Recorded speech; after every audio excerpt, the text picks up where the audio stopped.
Hello. I hope. Hello. Hello. Hello. How is everybody doing? It has been a while. Yes, it has.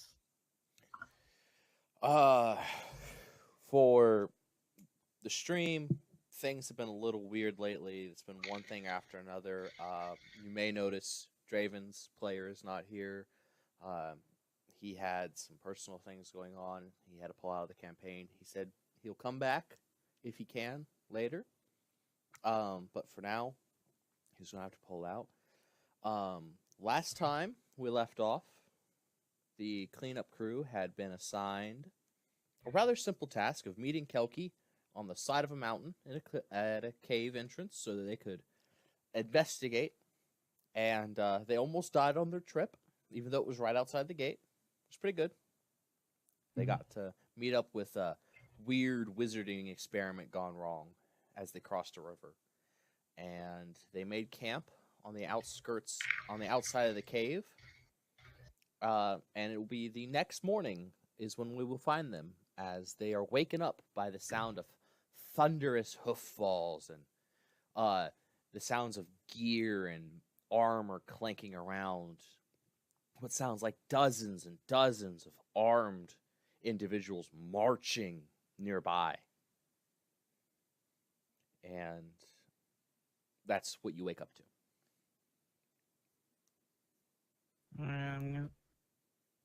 Ekmite's gonna look around to see what's making that. I am just gonna groggily paw the air. Mom, it's too early. I don't want to go to bed.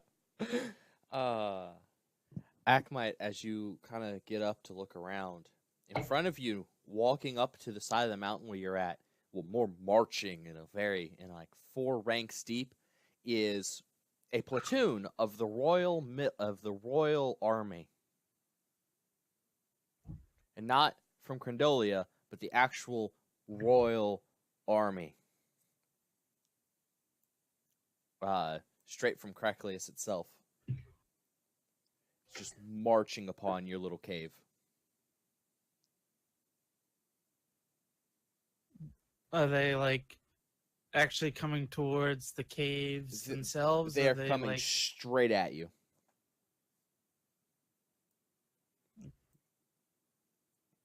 All right. Like how high up are we? And 30, 40 feet-ish. And there is 30, a 40 way... fish? What? It sounded like you said 30 or 40 fish. 30 or 40 foot-ish. Okay. I was going to ask if... Because I know we brought us up, but I know that there was another way up to this. Was there another way up to this cave spot that we're at?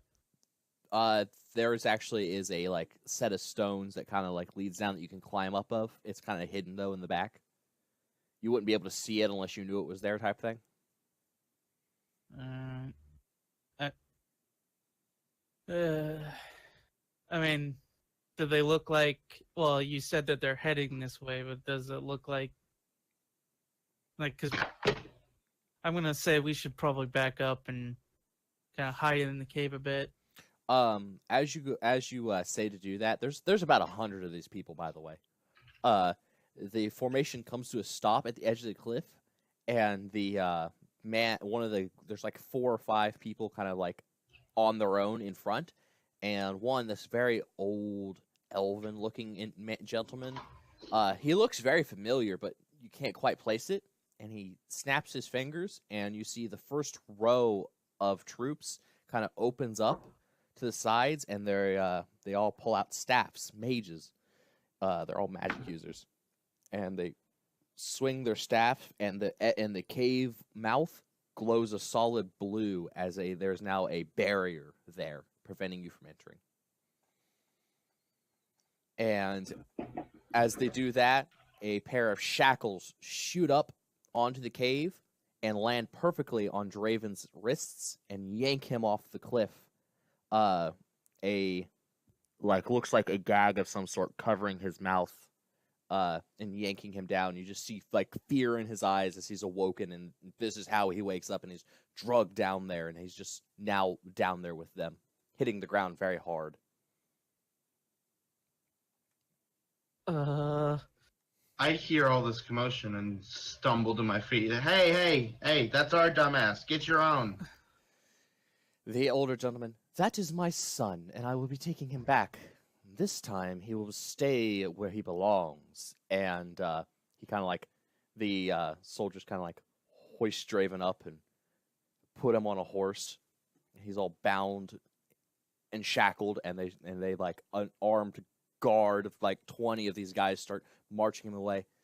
Whoever sent you out here, let them know that they have earned the ire of the Willow clan, and I will make quick haste to deal with them. And they all start riding off.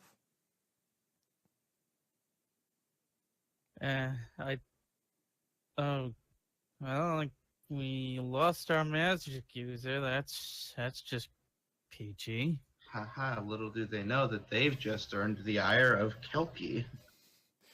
And the Ant Queen that picked Draven, but I fear as though that's going to be a little bit harder to deal with. I mean, let's just let that go.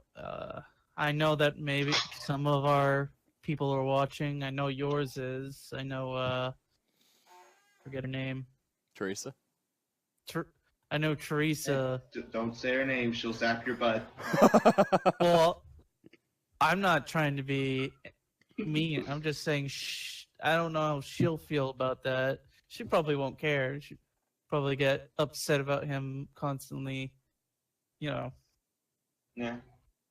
But, Shit happens.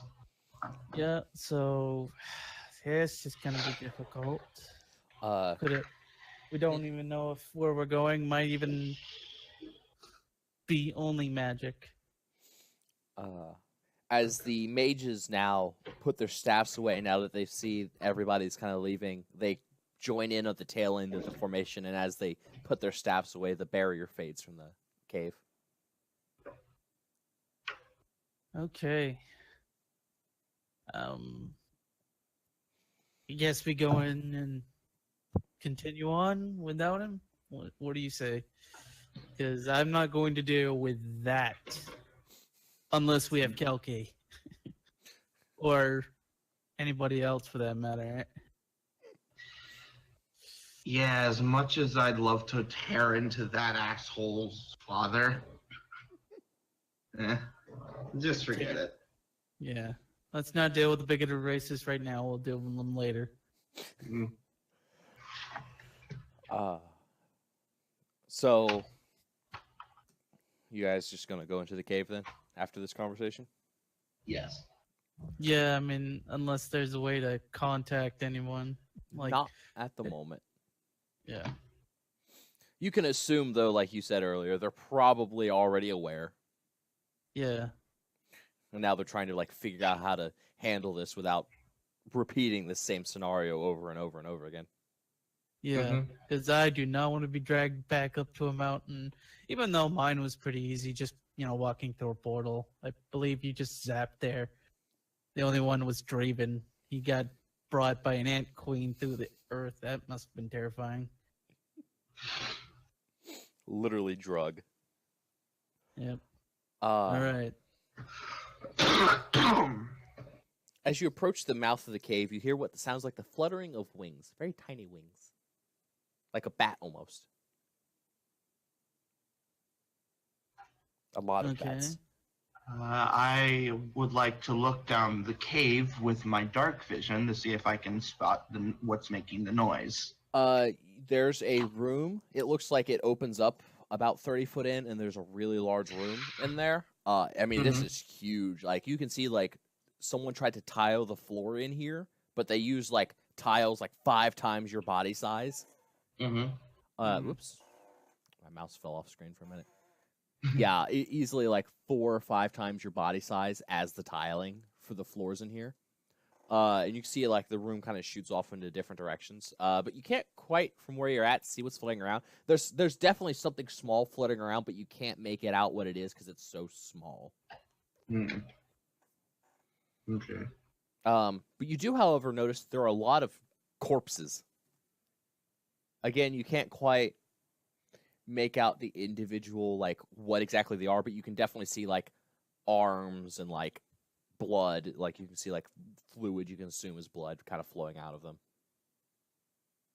I turn to Akmite. Hey, are you squeamish? No. Good, because we're in for a party in there. Where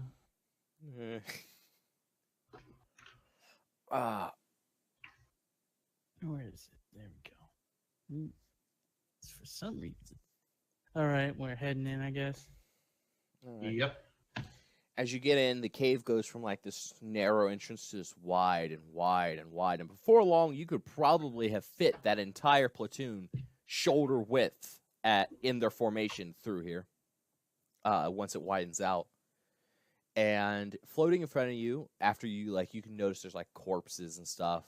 You can't really get a good beat on them at the moment though, because a lot of these are like really charred and burnt. Some of them just skeletal remains. There's not much like solid what this was. It's just bone and char.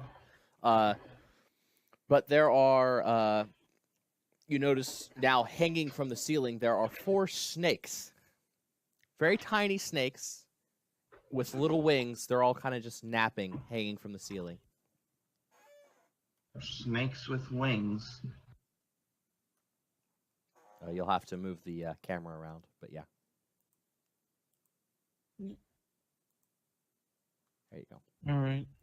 All right, they're in the center there. They're just chilling. I will say that this room doesn't have the exits on it like the actual room does, like it should, but basically there's one to the north, one in the far back, and one to the south that leads out of here. Okay. I'm not making you roll initiative. They're asleep right now, so how do you want to get through here? Let's say we should probably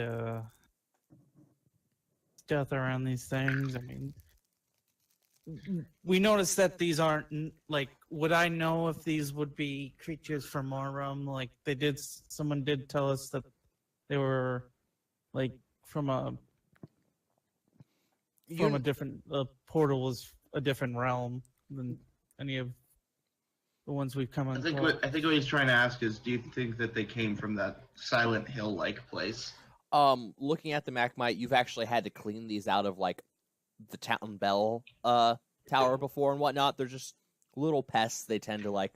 They're just essentially like bats. They're just little pests. They're just snakes. They tend to flutter out when it gets dark, and sometimes they put their nest somewhere inconvenient. They're not particularly all that much to deal with when it's just like one of them. They are just a little bit annoying sometimes because they like to flutter around your head, and it's like, get back here, swinging wildly with your broom. Yeah, I would suggest that we do sneak past these things just because it's going to be a pain to deal with. Small Are they creatures. particularly dangerous? No, but they are annoying, and if we're trying to look for a portal to another dimension or plane, we don't want those things either coming with us or stirring up something that might come out of it. All right. And yeah, if you guys want to stealth around, just roll me stealth real quick. Sure thing. 14. Okay. Give me a second. This is a very glitchy mouse. I get that. Meantime, I'm going to roll. Okay, yeah.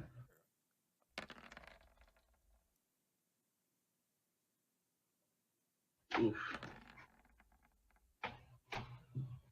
They have disadvantage because they're asleep, so it's okay. Oh, thank God.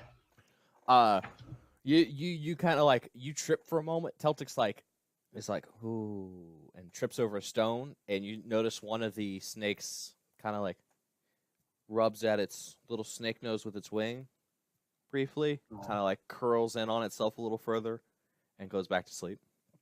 Aw, you So- cute little danger noodles. Do you want to take the north exit, the exit that's straight ahead of you, or the south exit out of here?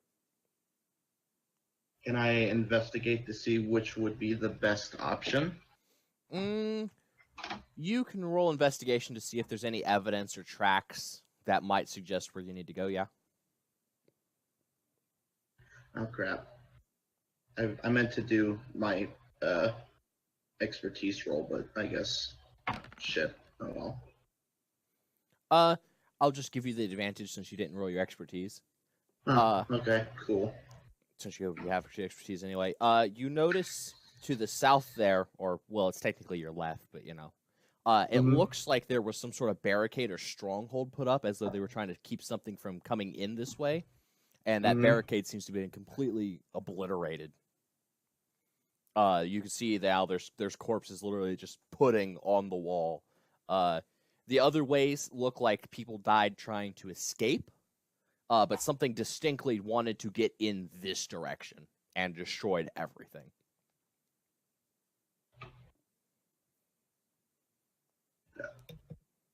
I Okay. motioned to Akmite. I think we should go this way. Yeah, so let's head towards the I'm gonna head towards the destroyed barricade and All right. investigate that way. I'm just going to reuse this room basically for every encounter you have in here because Okay. I didn't build a full dungeon because that was anyway. Hmm. You're not going to be here long enough for me to need a full dungeon, basically. Hooray, laziness. Yes, exactly. As you get closer to the edge, there's an S curve to the way the cave is built. So you kind of curve to the left again, and then there's a curve around to the right. But the curve, as you come close to the final curve to the right, there's a bright light glowing out of it, as though there's a fire or a large torch there. Something inside there is glowing.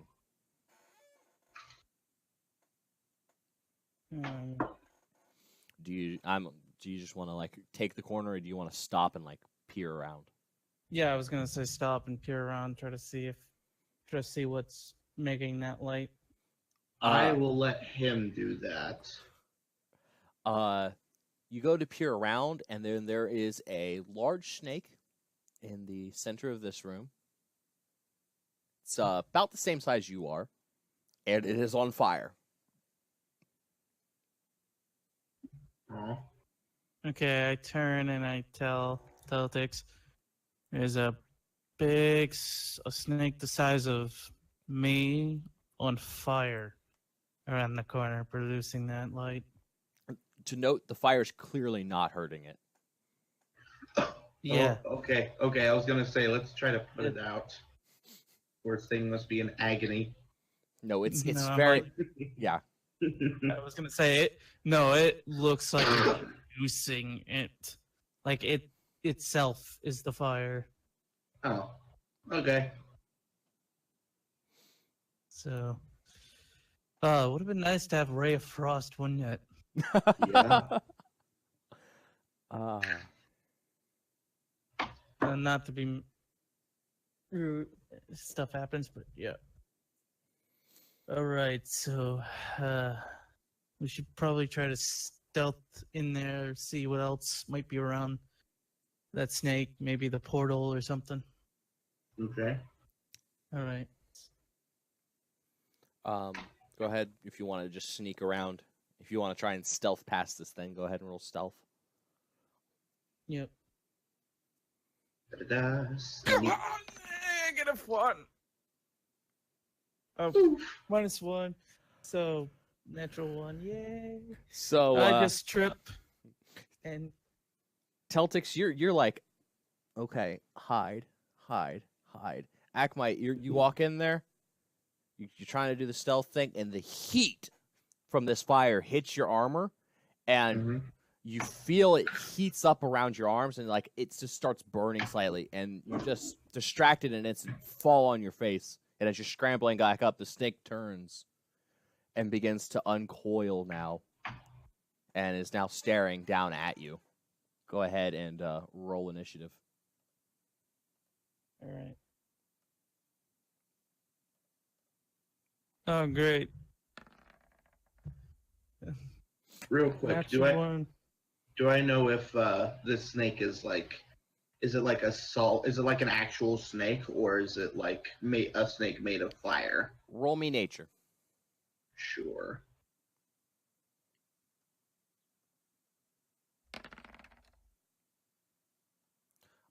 You have no idea. Well, only one way to find out.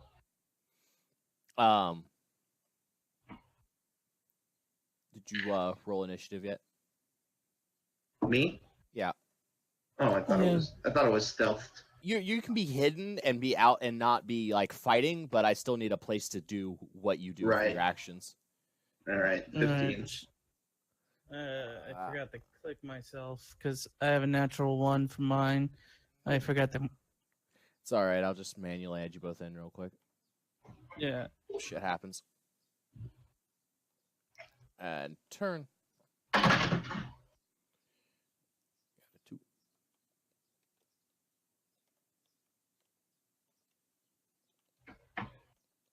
Hello? Keyboard. Type.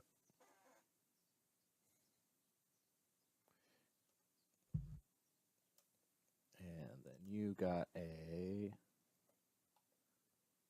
turn 15 to descending order. Okay. Right. All right, and then the snake goes first. Because of course it does. And it moves at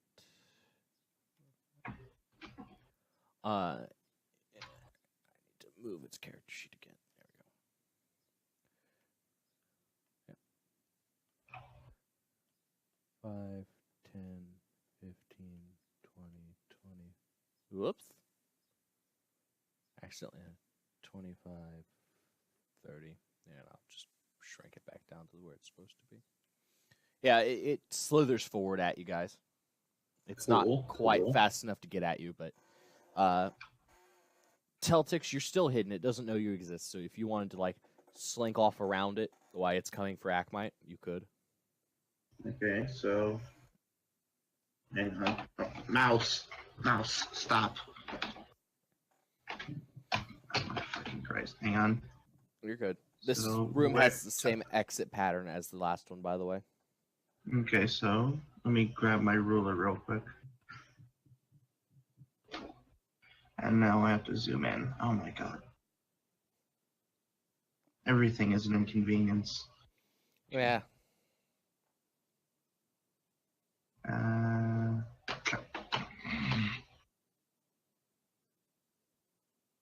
Okay, so right about there.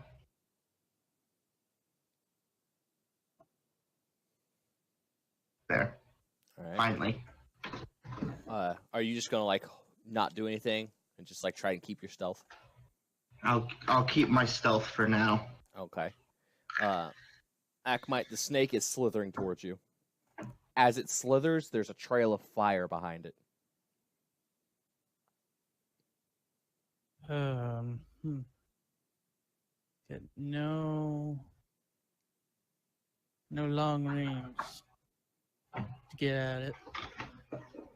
Should have got myself some javelins. I'm just gonna ready my sword and gonna stay where I am so that Tiefling and my stealthy friend can. All right. Yeah, I find it how I'm almost 8 foot tall, and somehow I'm the stealthiest one of the group.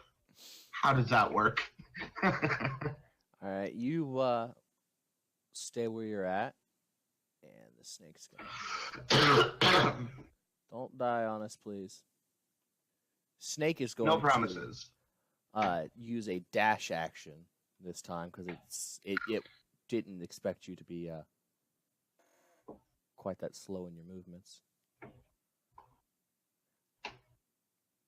It was expecting someone to come at it, but no one did, so it is now here.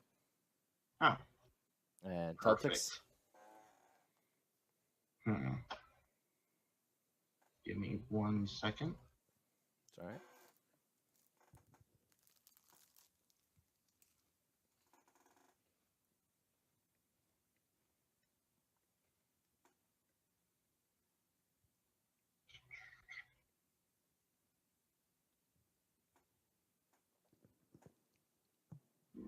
Probably be not a good idea to do that.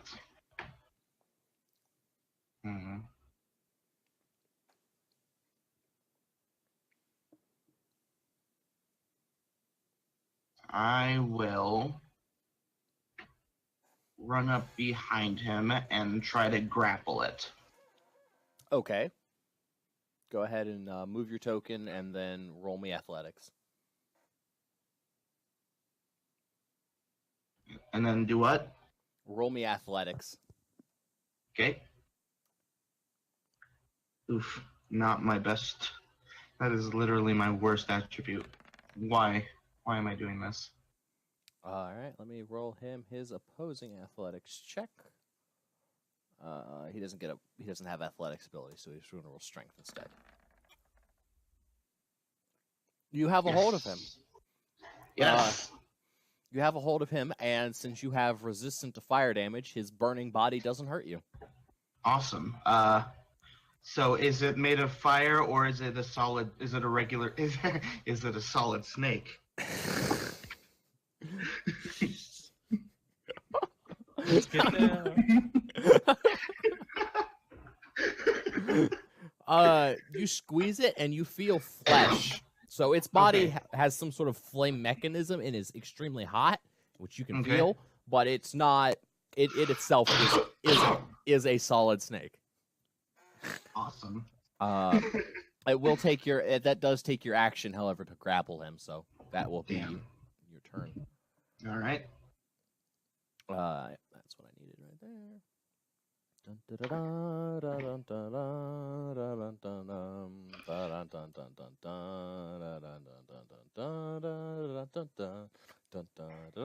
Akmite? Sorry, I was doing math. Yeah. I'm gonna move up, noticing that Teltex has grabbed a hold of this snake creature. Noticing it's physical, I go and can't use it.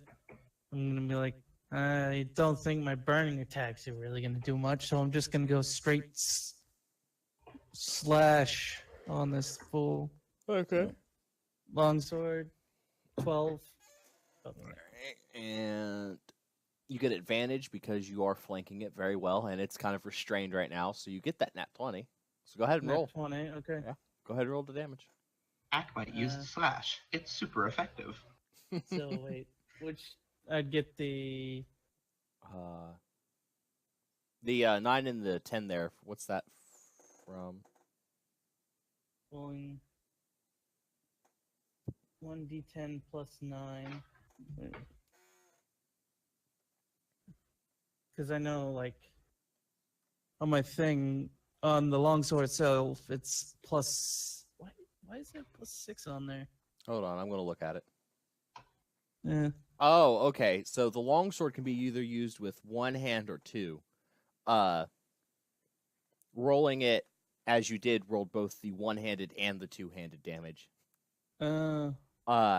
So I am assuming you were attacking it with two hands, though.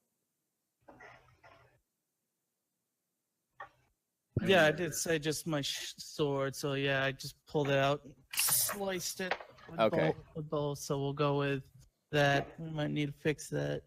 Yeah, we'll worry about that here in a bit. Yeah, but the best way to fix that is to either make a second longsword that's just for that separates the damage, or yeah.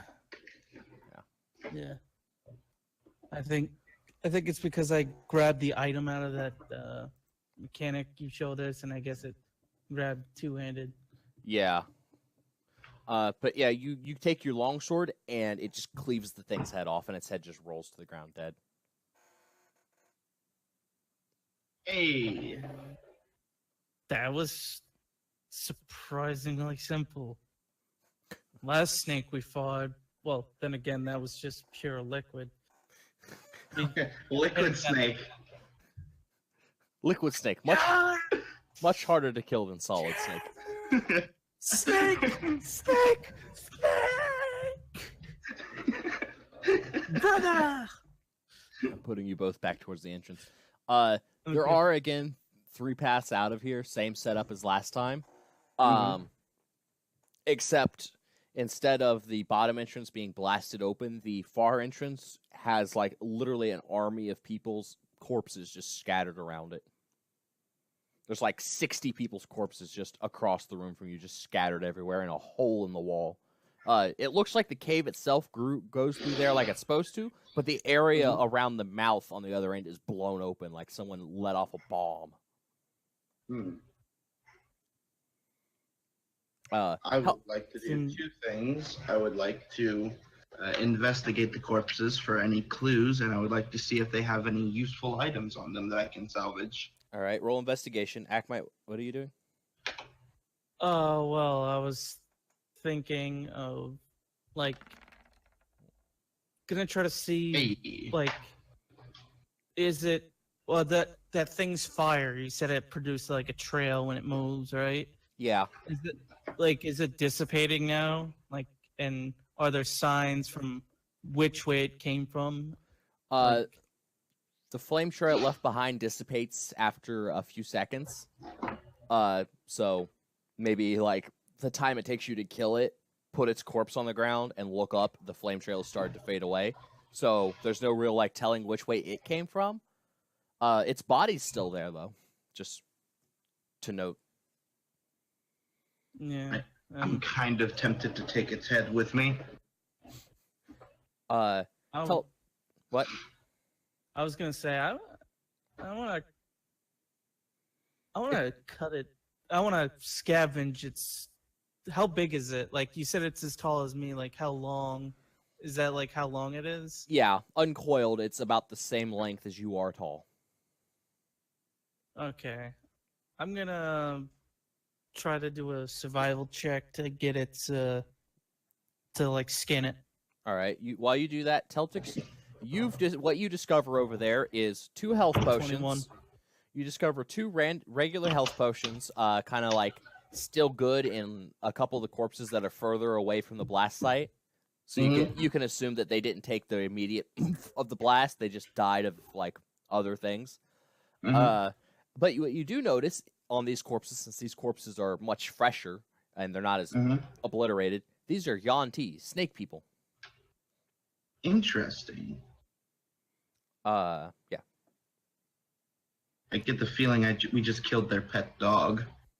And Ackmite, as you successfully skin this fire snake, you now have a fire snake pelt it weighs about maybe 2 pounds. And now we're skinning its pet dog. Lovely. Yeah. It's the pelt is still warm to the touch, but it's no longer burning things like it was doing earlier. So about 2 pounds. Yeah, it's about 2 pounds. All right, there we go. Fire snake. I mean, there are Yuan-Ti in this world, correct? Oh basically every race you could possibly be in the book is for the most part something. For the most part, yeah. Yeah, the Yuan-Ti come and go from Crendolia sometimes. No one actually knew where they were living, but if Teltix has informed you about this, you can probably assume that this is where all the Yuan-Ti you kept seeing in town live. They're all very much dead now, though.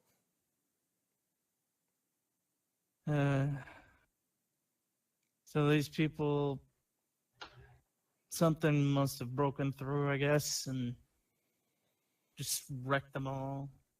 The odd thing that Well- you both can notice, because you were told a portal to another dimension opened in here somewhere, yet Mhm. all the damage seems to go into the cave, not out of the cave. Like, As if something came in here, not something came out.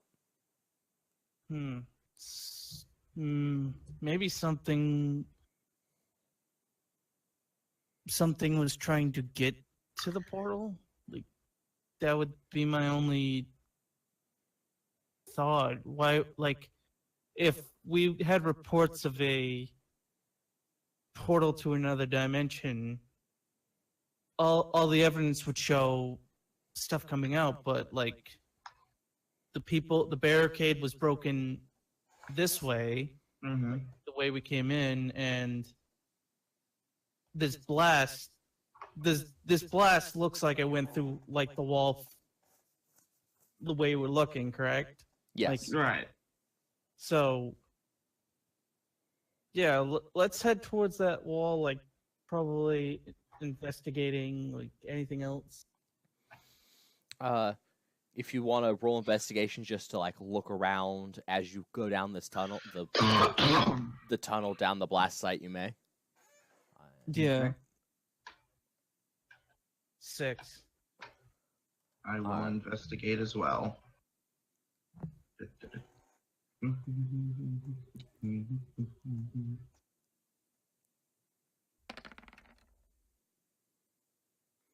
Uh, 22. Teltix, you couldn't tell on the ones back there at the gate where the explosion had happened because most of their bodies were just fucking destroyed completely. But as you go down and you start like checking these other corpses and stuff that you find that look like just someone like stabbed them in the head or something bit them or something like that, they're missing bones. Every single corpse you find is missing a bone of some kind. Mostly rib bones, but there are a few missing other bones as well. All right, I convey that to Akmite.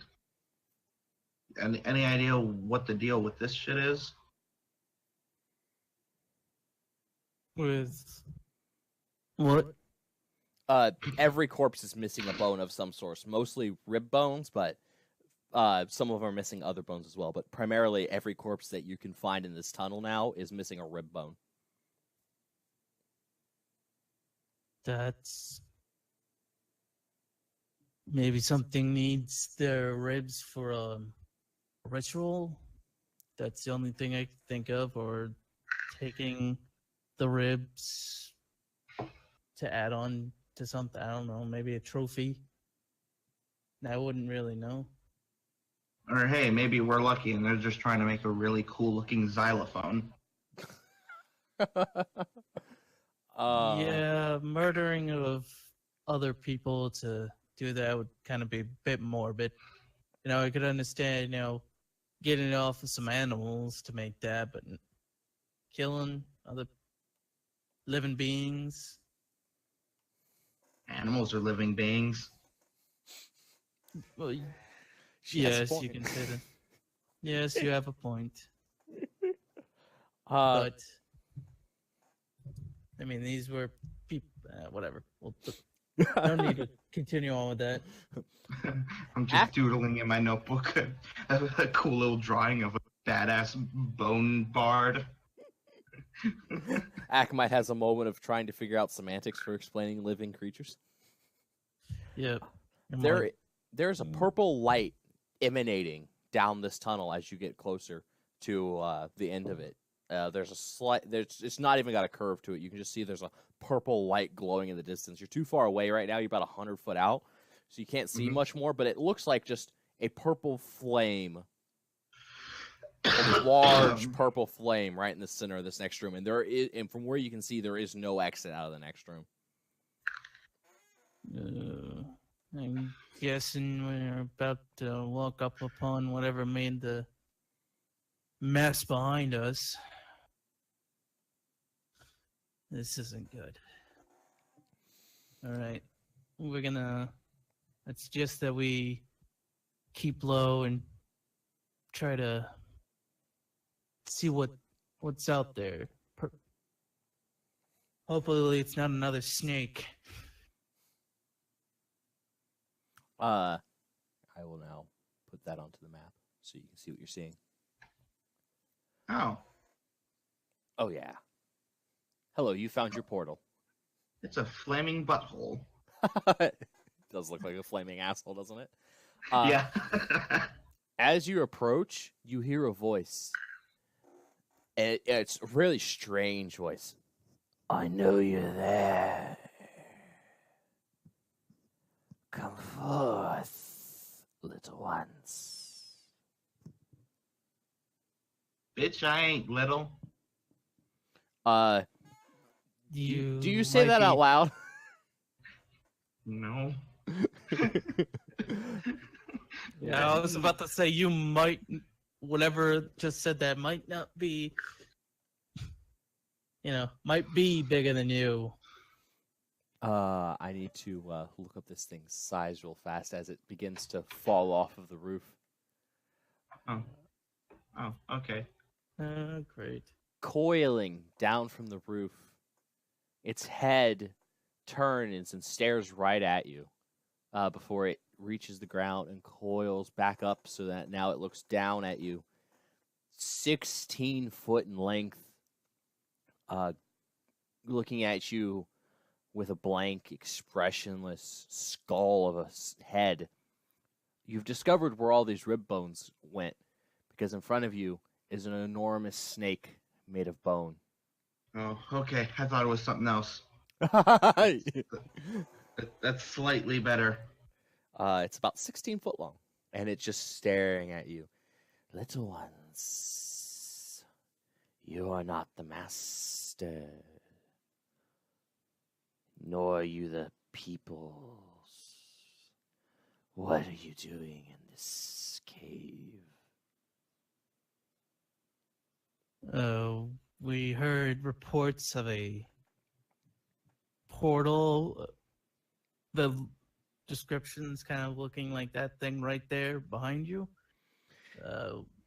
This is Master's portal. I don't know about him. I just came down here looking for a nice vacation spot. Roll deception. Okay. Give me 1 second.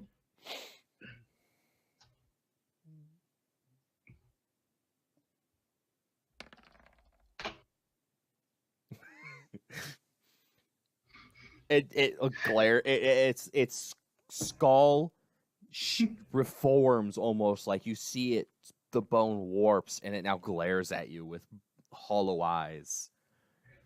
You are here to stop Master's plan.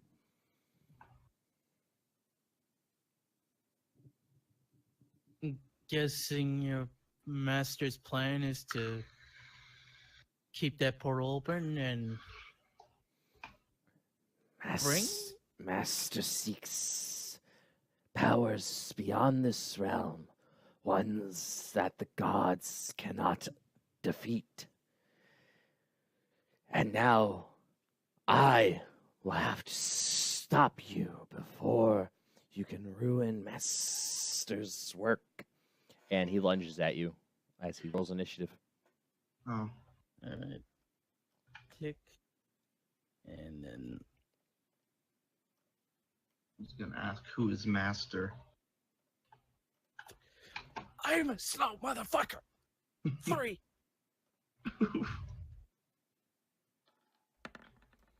He is not much of a faster motherfucker.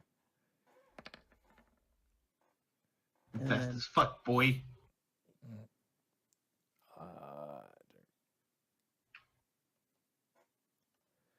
14. Okay. And in order. And I need that back open so I can see. All right. Celtics, this snake. It's a really big snake. Mm-hmm. It's about to attack you, basically. Okay.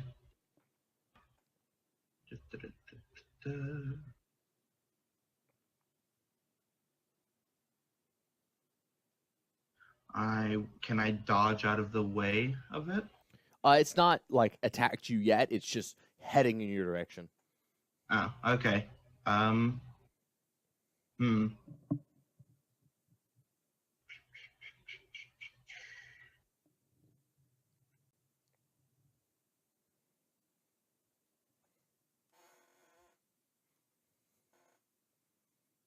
I suppose I will move toward it as it's coming towards me, just readying my sickles. Okay. I don't know.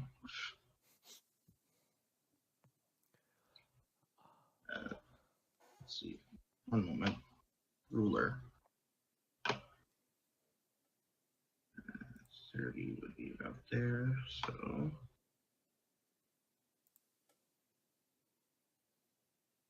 All right. All right. Yeah. All right. It sees that you're getting closer, and it has a evil smirk on its face, Mm-hmm. and it slides itself rather quickly here.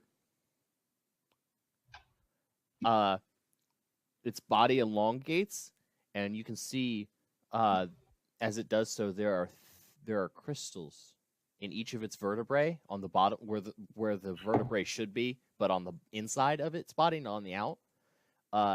And one of them, kind of towards the back, is this bluish purple begins to glow, and as it glows, magical energy seems to form around the inside of its ribs, channeling out until it gets to its mouth, and it opens wide, and firing out of its mouth comes a lightning bolt. Did that cast? Nope, it did not. Oh, fuck. And it fires out past both of you. So it's dex save from both of you. Okay. 13.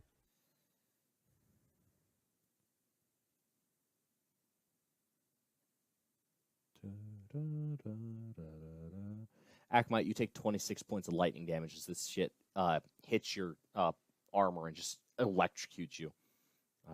Yep. Teltix.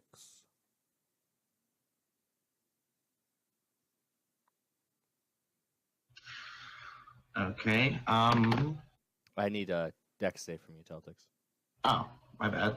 Yeah, because it's a line attack. It's 100 foot long by like 10 feet wide. Okay. Ooh, I'm proficient in those. Goody. You also take 26 points of damage. Not proficient enough. Shit. 26 points? Holy. Oh yeah, it just blasted you with lightning. I am at 3 health. Holy shit. And as it does this, you watch as the lightning regurgitates back into its body, and that stone explodes, ripping off that part of its body. It also takes damage from that, basically, is what I'm saying. Oh. Okay. It's got some recoil damage on it. I see that. All right. Akmite? Well, seeing as we both kind of got obliterated there, I'm going to.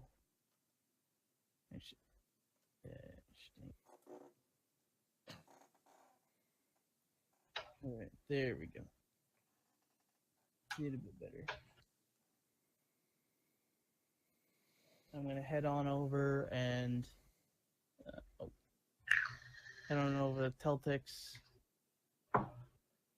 Cast Cure Wounds. Cast it at that higher level. At level 1. Okay. 5 points. Okay, so that puts me up at like 7-ish. And 8. I'm going to say that blast nearly took us both out. Should we run and get?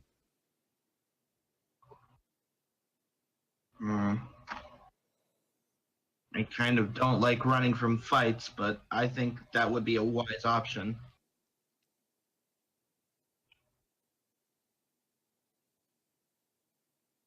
Hello?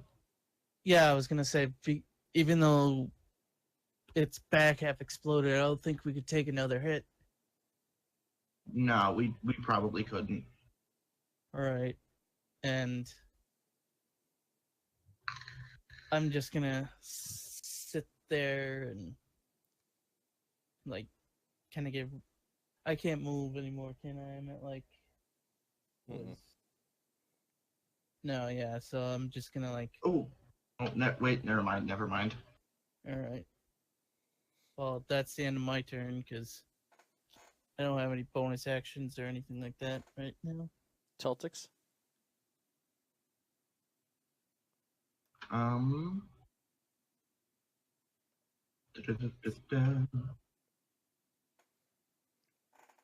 I am going to throw one of my flasks of oil at it. Okay. Okay, what do I have to roll for that? Dexterity. Just straight dexterity. Gotcha.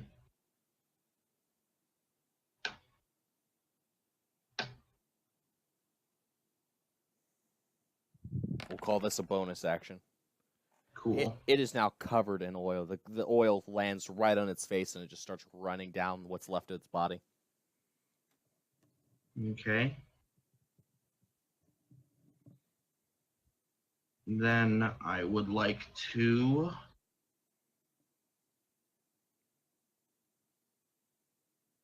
throw one of my daggers at it, I guess. Okay. Just aim for the head as best I can.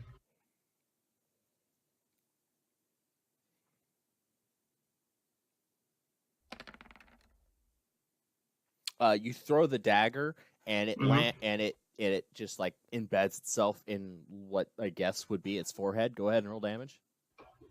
Okay.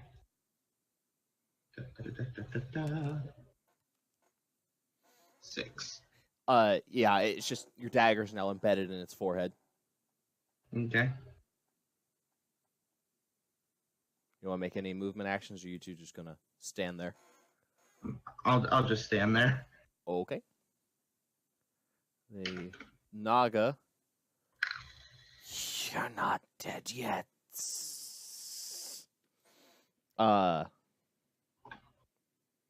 have another lightning bolt spell, thankfully. It'll take more to rattle these bones. It deadpans. Perhaps so, little tiefling, and it curls up next, and it's going to literally curl around. Oops, Akmite. So it's right here. Mm-hmm. And it's going to bite Akmite. Wow. Does a 22 hit? Yes, it does. You take 15 points of damage as this thing's bone fang pierces through your armor and into your shoulder. Okay. I am knocked out. All right. Celtics? I'm going to jump on its head and just kind of grab it by the dagger.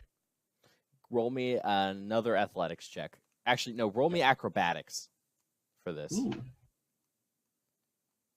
I have proficiency in that. Hooray.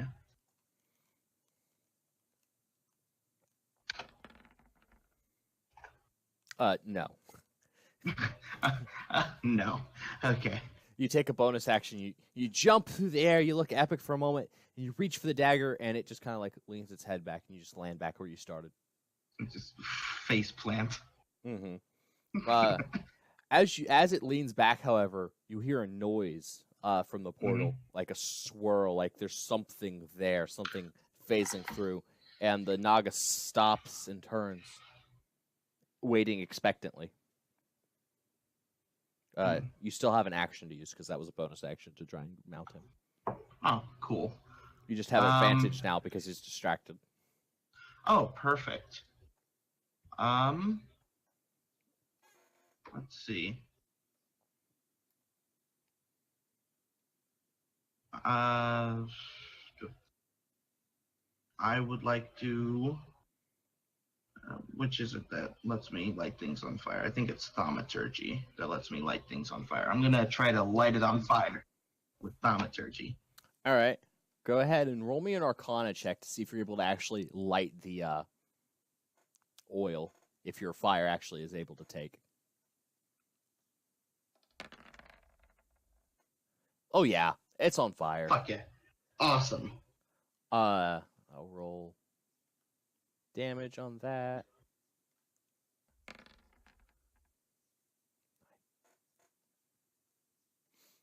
It is now actively on fire, and you can see the bits of bone are starting to char.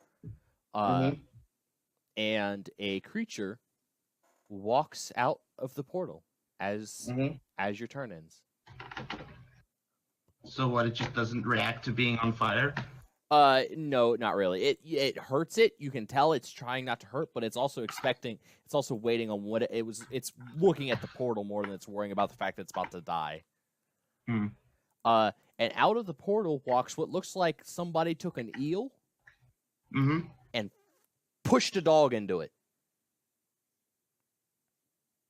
That can be taken so many ways, and none of them are good. It looks like an eel that's also a dog. Oh, okay. That's the way I meant it. However, I suppose that could be all of the ways still work for that, and it's going to get initiative. It is going after the Naga. So the Naga now has a new foe to focus on. You're not the master. So the Naga, seeing the eel hound there, is not happy. It's not what he wanted to have come through that, and he is going. And you watch as the one of the other stones in him, this one an icy blue, begins to glow. And again, this icy blue magic fills its rib cage, its mouth, and then ice just blasts out at this thing.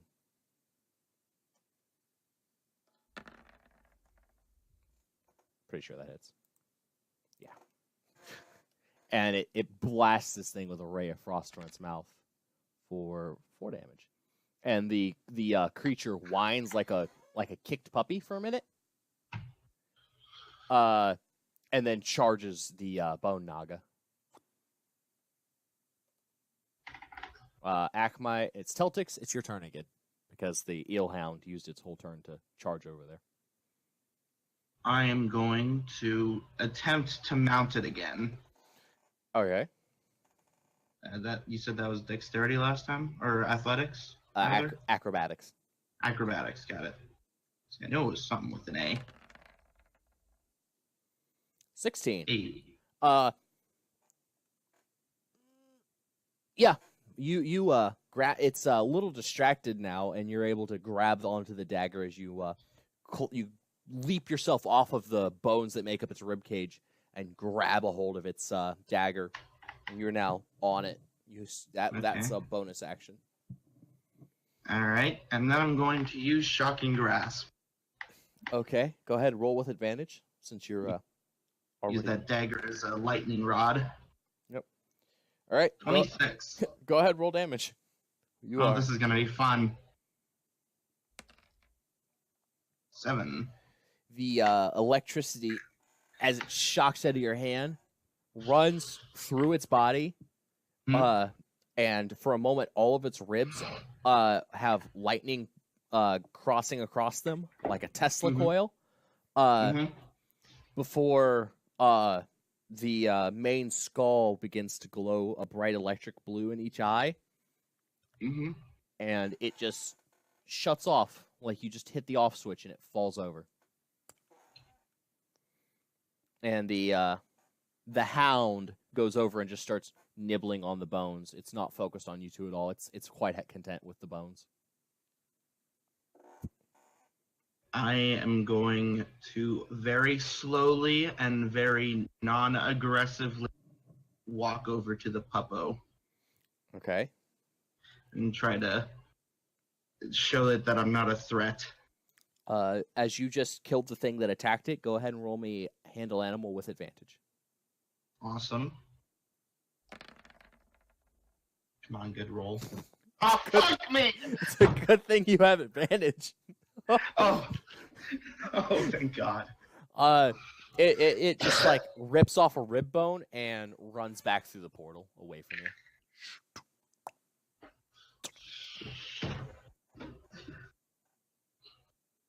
Damn it. All right, okay. I guess I'll go over and give him one of my healing potions. Acolyte, that is. Okay. 2d4 plus 2. Unless you have one of the bigger ones. I have one greater healing potion. It's up to you which one you want to give. I think it would be better to give him the greater because he's not looking great. So, yeah, 44 plus 2. Yep.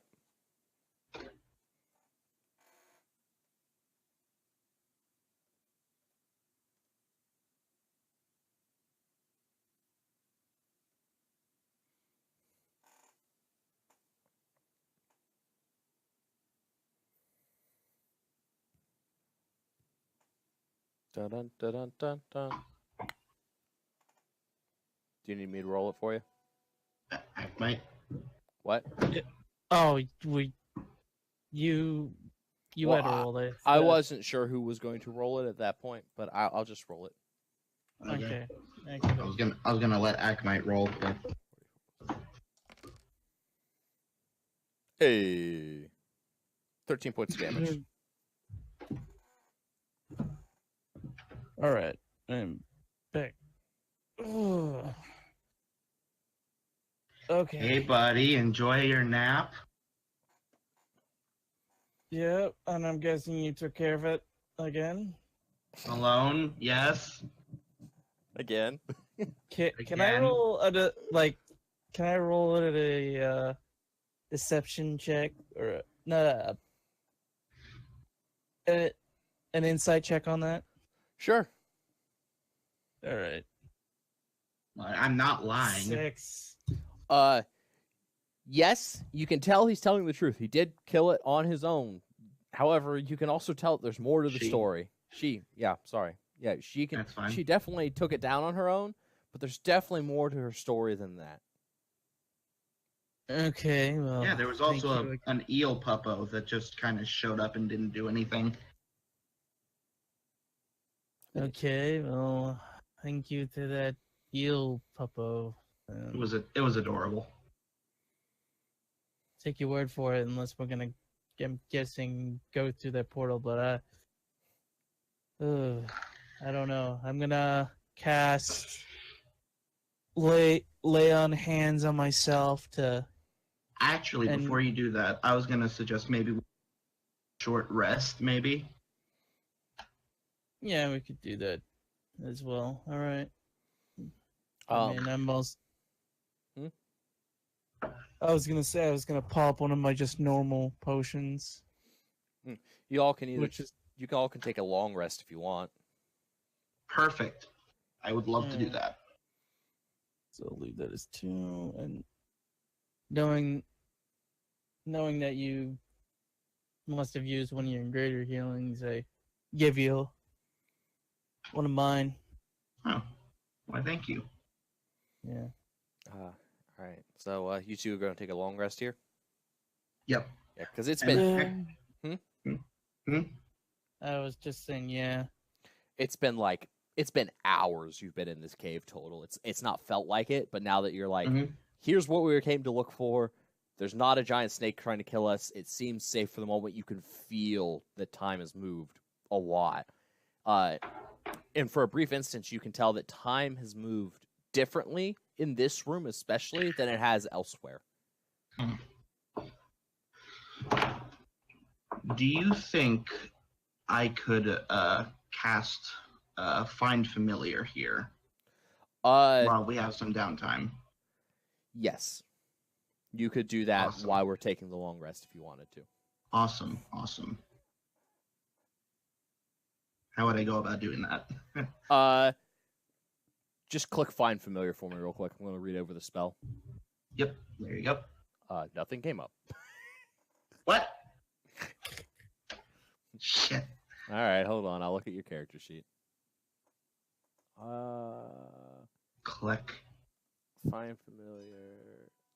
I'm familiar. All right. The components. He already has the components and all of that. Yeah, no. You gain the service of familiar spirit that tracks form for you to choose: bat, cat, crab, frog, or toad, hawk, lizard, blah blah blah. Yeah. I was just reading over to see if there was I was looking mostly for the casting time bit. It's like an hour. Yeah, so Yeah, it's an hour casting time. You spend an hour of your casting time and a little bat just poof. There's a bat.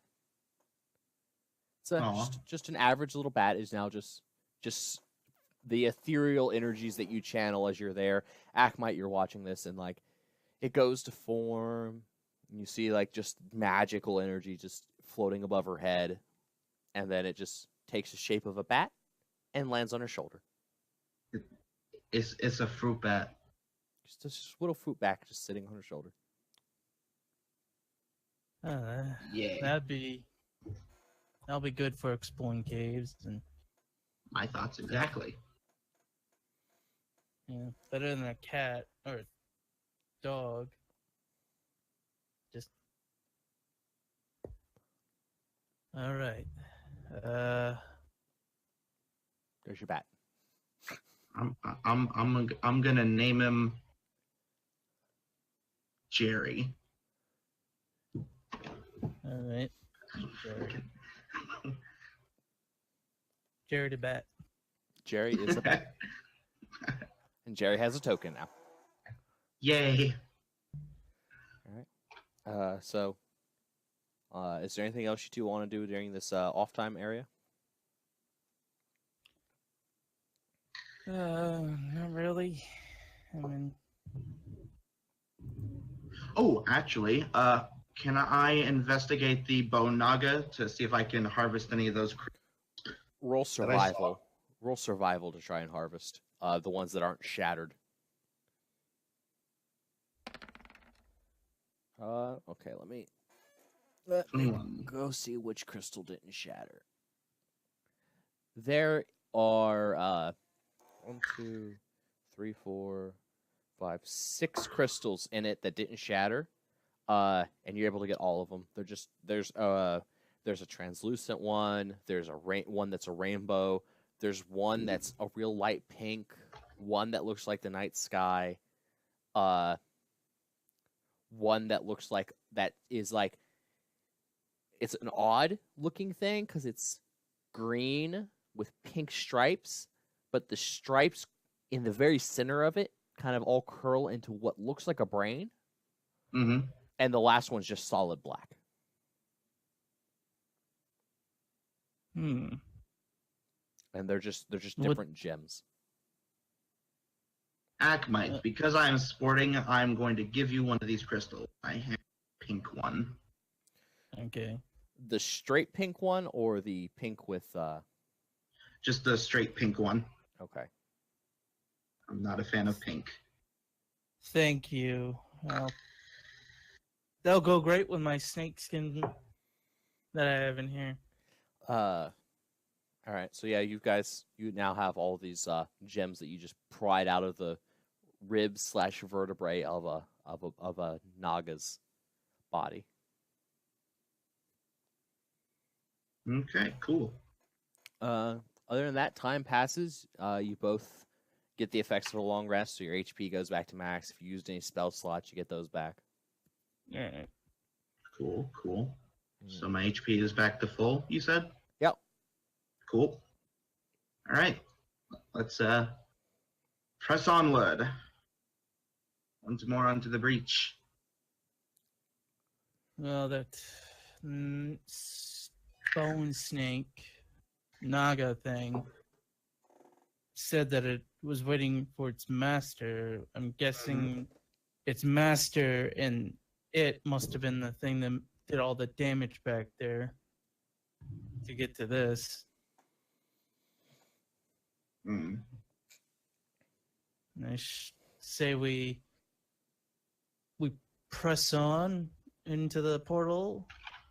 I guess so. If there is something, were you gonna say something? No, I No. was just sighing. And be careful what's on the other side. You said that there was a eel dog thing. Yeah. I wonder what else we'll see. Hopefully not a flying moth made of skin and bone. Oh, Ugh. Akmite has a trauma moment. yes, because I got stabbed through the chest with a giant spear bone. But yeah, so we head on through. Yeah. You step through the it looks like flames, but as you approach, it's not actually. It's just like some sort of weird tear in the fabric of reality. And as you get closer, you just zoom, and you blink out of existence. And And we die. no. Thanks for coming to the stream. No. No. No, Uh, then I'll have to make up a Yanti wants to get revenge for what fucking killed its people.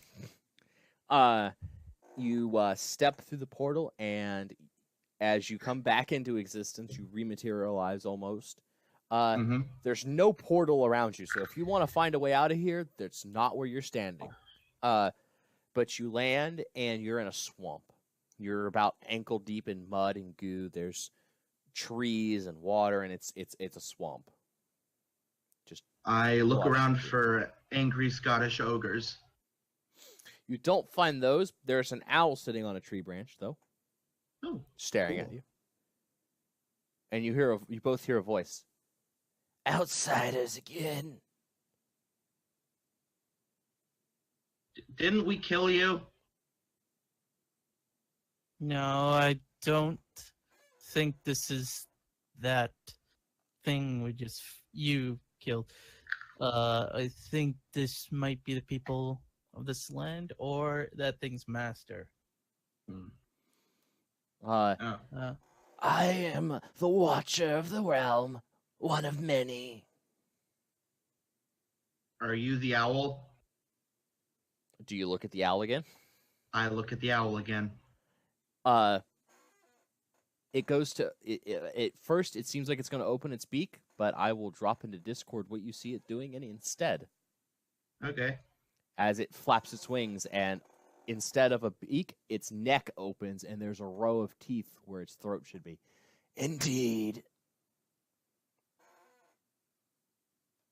You have an incredible smile. I say it, trying to feign not being terrified at this sight. My name is Styx. What are you doing in the Mistress's realm?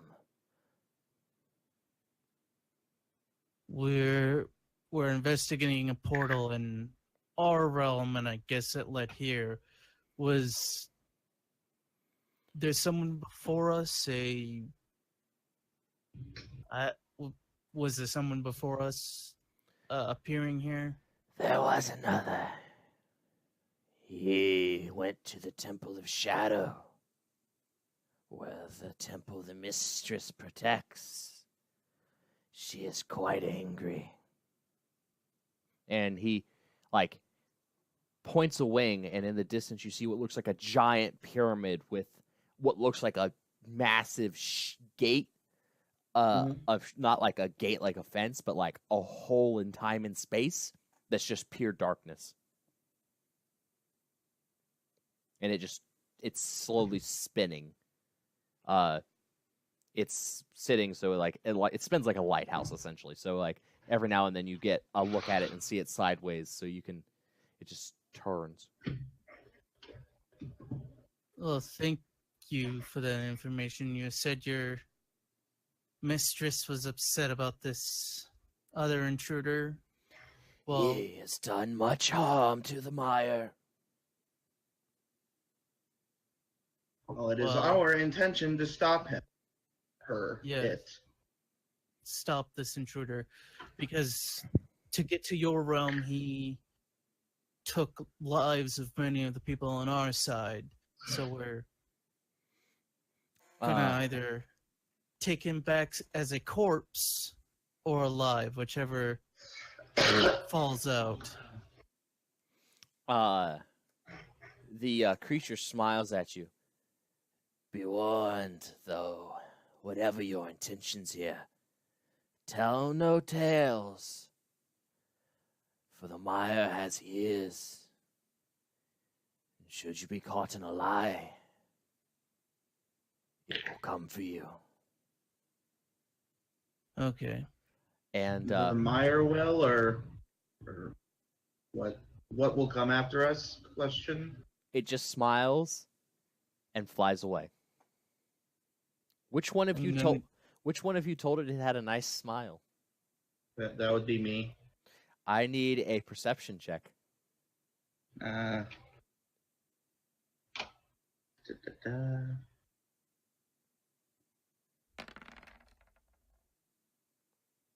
14. You know you have a moment of like, shit, I already lied once. Oh, I wasn't lying. It did have a cool smile. I'm just saying that it creeped me out. The way you worded your depiction of that made it sound as though you were bending the truth. Okay. Fair point. So I need you to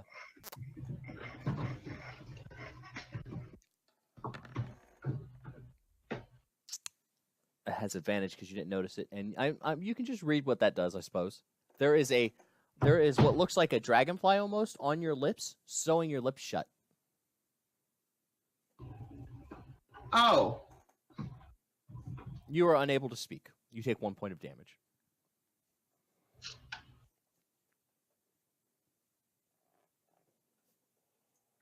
Akamite, as you turn around, there is a creature on Teltix's lip, and you can see her lips have been sewn shut, and it's slowly starting to crawl up to her eye.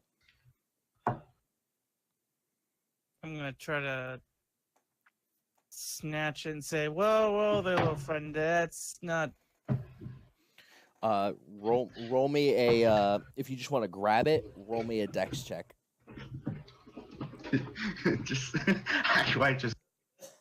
Whoa there, little buddy. Come on. Akamite, you go to grab it, and it just kind of like flutters out of your hand and lands back on her face. Teltix, what are you going to try to do now? Akamite's tried to grab at this thing and failed. I'm going to slap my face, trying to smush it. Just roll me a d20. Just roll me just straight up a d20. Okay.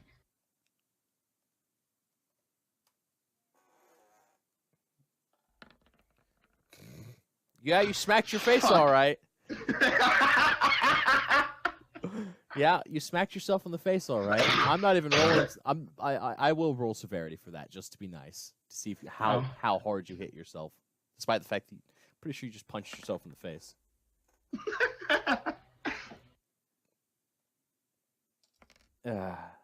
Take 1 point of damage as you punch yourself in the eye. Son of a bitch. This thing no longer has advantage though. Rolls a 23. I gestured to act my fucking do something. Your other eye is now sewn shut, and you can't speak. Your eye is sewn shut.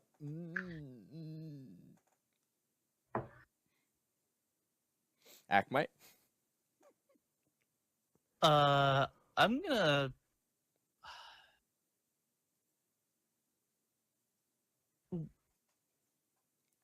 I'm guessing this is the things that would come after us if we get caught in the lie. Correct? Can I deduce that from? You can assume that this seems to be some sort of something along those lines. Yeah. I'm going to say to Teltix, You basically lied, and it's seeming like it's sewing your mouth shut and your eyes closed as punishment. Is there, and I screamed, is there any way for her to get this thing away, or is it just she's mute and blind? You don't get any response if you scream it. I'm just running around in circles trying to get this thing off me. Shocking grass. Ackmite, are you gonna do anything besides just like holler and yell? No, I'm just gonna like try to swipe it away again. If you want to try and swipe again, another dex check, yeah. All right. 15. That manages to beat its AC. Yeah, you grab it out of the hand and squish it. Okay,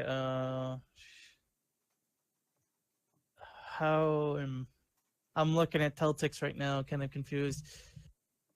Like, is it like surgically sewn? Like, it looks like something took her skin and made it into thread and began sewing her mouth shut with the most surgical precision in the world. Her own flesh used as thread to sew her mouth shut and her eye. While I'm also thinking of that, I'm gonna look around and see if there's any more of those. Like, just in case, just squishing this one doesn't mean that there's another one on it. Go ahead and roll me perception. While he's doing that, I'm going to very carefully take one of my daggers and try to cut open the one in my mouth. All right. Ackmite, you don't see anything, and let me...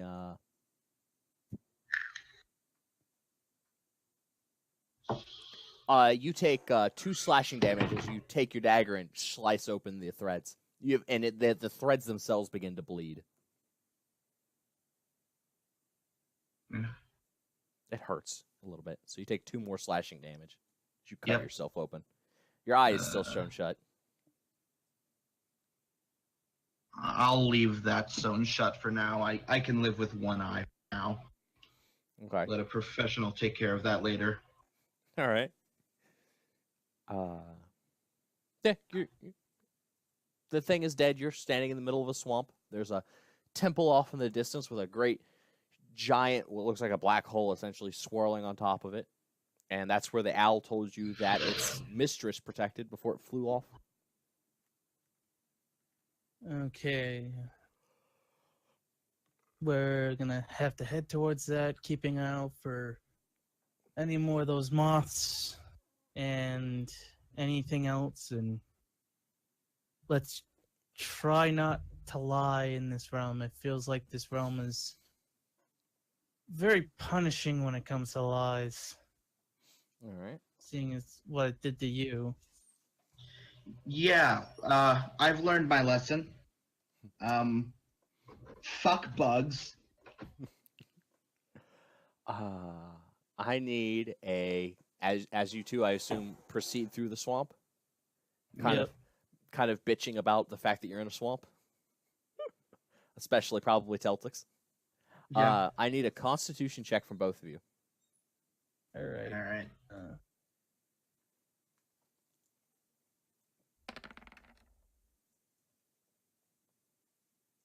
21. Ackmite, you're like, you don't even like, you're just walking. Teltix, you feel weird. Like, you're sick.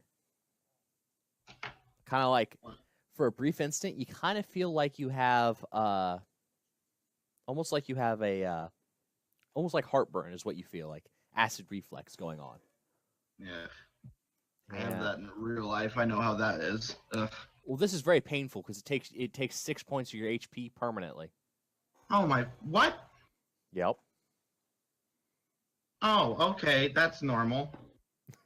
This is acid reflex from hell, is what you're feeling right now. It literally feels like acid is actually being poured down your esophagus. Well, the good news is I'm at full health. Yeah. Yeah, that is good news. Yeah. Shit. All right. Uh, not much I can do about that. We gotta press on and keep an eye out. I would like to have my Bat Jerry roam around to see if he can scout out the area ahead of us. Okay. You have Jerry goes and investigates. Mhm. He lets you know that about 10, 20 minutes travel from where you are now, because it's already been like 30, 45 minutes now. There is a large body of water with more swamp on the other side. It looks more like a pond in the middle of a swamp. Where you will be approaching is somewhere in the middle of it. There's a you'd have to walk around it or go through it. Is what he tells Okay. you. Okay, cool. I will convey that to Akmite, and then we will keep pressing forward. Okay. All right. Yeah, I would say that we probably want to try to go around that Let pond. me let me. Yeah, the move last you- time we tried to go through water, we almost got eaten alive by piranhas. Yes. Boom. All right. This is the body of water, and I will put your characters down just as a reference as to where you are. There you go. Oh, that was Draven. He's not here. There we go. No, he's back home getting kicked. Probably barricaded in his room. That's about where you are. And I hope he's okay. Yeah. What Probably I've not. heard is, from what I've heard, his father's a total asshole. Yes, he's told us that many times. The fact that he had to go through, I guess, another pocket dimension because he wasn't gonna try to make up with his daddy to get money. To have that bit of change on us. We could have gotten a ton from. We could have gotten that bag of holding. Yeah. As you approach the shore of this, I need another con save from the both of you. Okay. All right. Okay, con save. 3. Oh.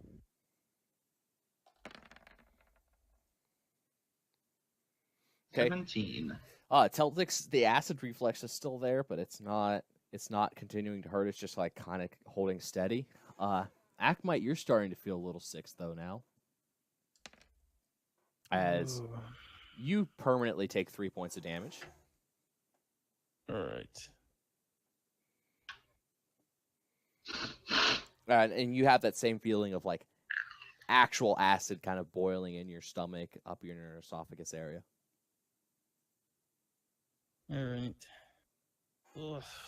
This place is starting to get to me. Like, oh.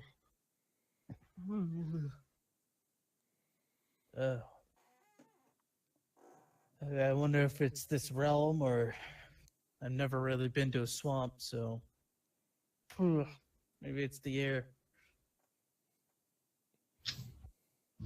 All right. I need a perception check from both of you. All right. Would I be at disadvantage because I only have one eye? Yes, you are. I'm glad you noted that before I did. Yeah. 11. I'm sporting.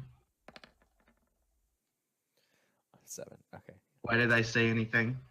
Neither of you see anything. You're both just now. You're at the shores of this massive pond. All right. Well, I think we should head down. I point to our right. Down here. And down this way to. Yeah, down there to get around this pond, and because it's like basically right across from us is the direction towards the temple mass thing, right? Yeah, it's still a long ways off, But yeah, it's on the. It's literally just straight across from you in the pond.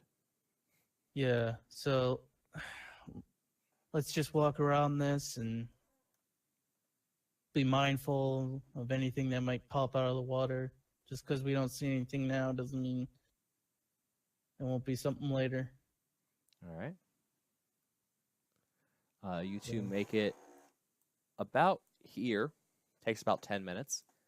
I just moved your characters to the far bottom of the pond. Yep. Okay. And as you're there, you can see across the pond, kind of perusing on the other end of the pond, you took the safe path. There are 2 of those eel hounds just kind of casually hanging out on the other end of the pond. Just kind of draping themselves over the log and whatnot. Oh. They look really cute, but they also look really hungry. Yeah. Wait. I would like to drop one of the dead quippers I have into the water. One of the what? The dead quippers Oh. from last episode. All right, yeah. Just feed them. You drop it in the pond, and it kind of like blood, its blood flows a little bit, and it begins to float. However, before it can get very far, like a bunch of other tiny fish come up and eat it. Oh. Oh.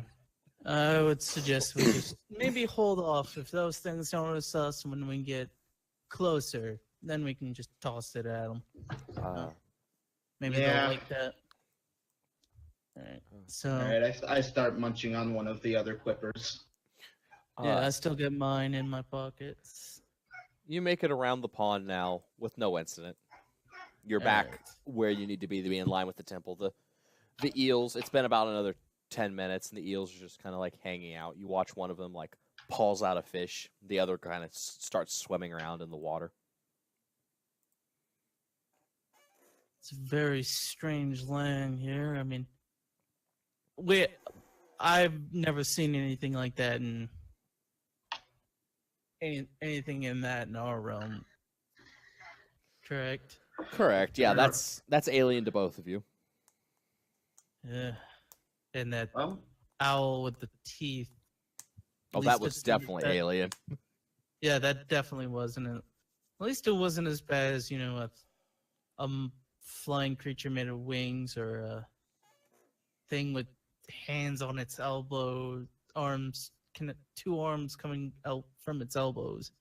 Oh yeah, that thing was weird. Did we ever figure out what that thing was? No, I don't think we would have.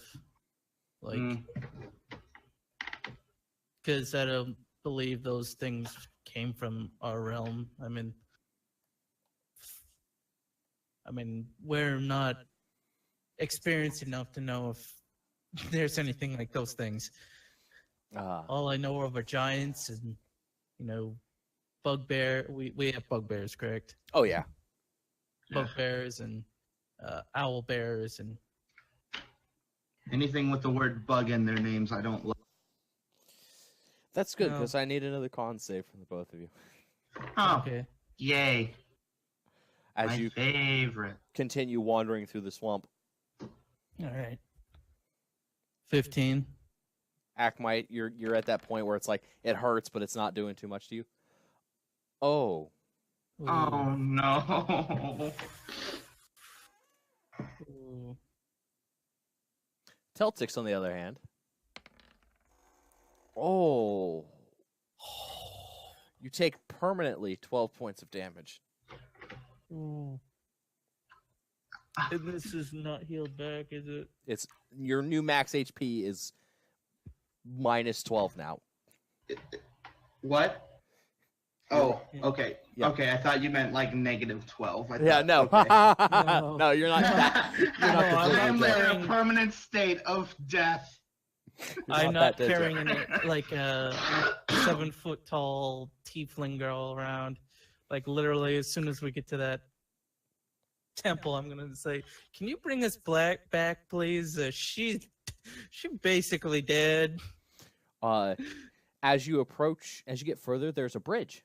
A nice wooden, looks like white wood of some sort bridge that kind of goes across, and like you watch as Teltix like hits a knee and has to grab the edge as like her chest explodes in pain. Not explodes, like boom. Oh, Like it just okay. hurts. it just hurts a lot, and like it just feels like there's acid or something burning into your chest and your stomach at this point. It's all over your front of your torso. It's just like, and I need another perception check from the both of you. All right. At disadvantage. 8. 22. Natural 20.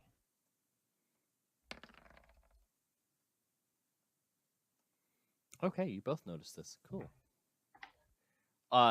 You're standing at the end of the bridge, and the both of you, you notice at first, Akmite, there was something just wiggling, just kind of on Teltix's back, just around her shoulder blade. When she went to kneel over, you caught sight of it.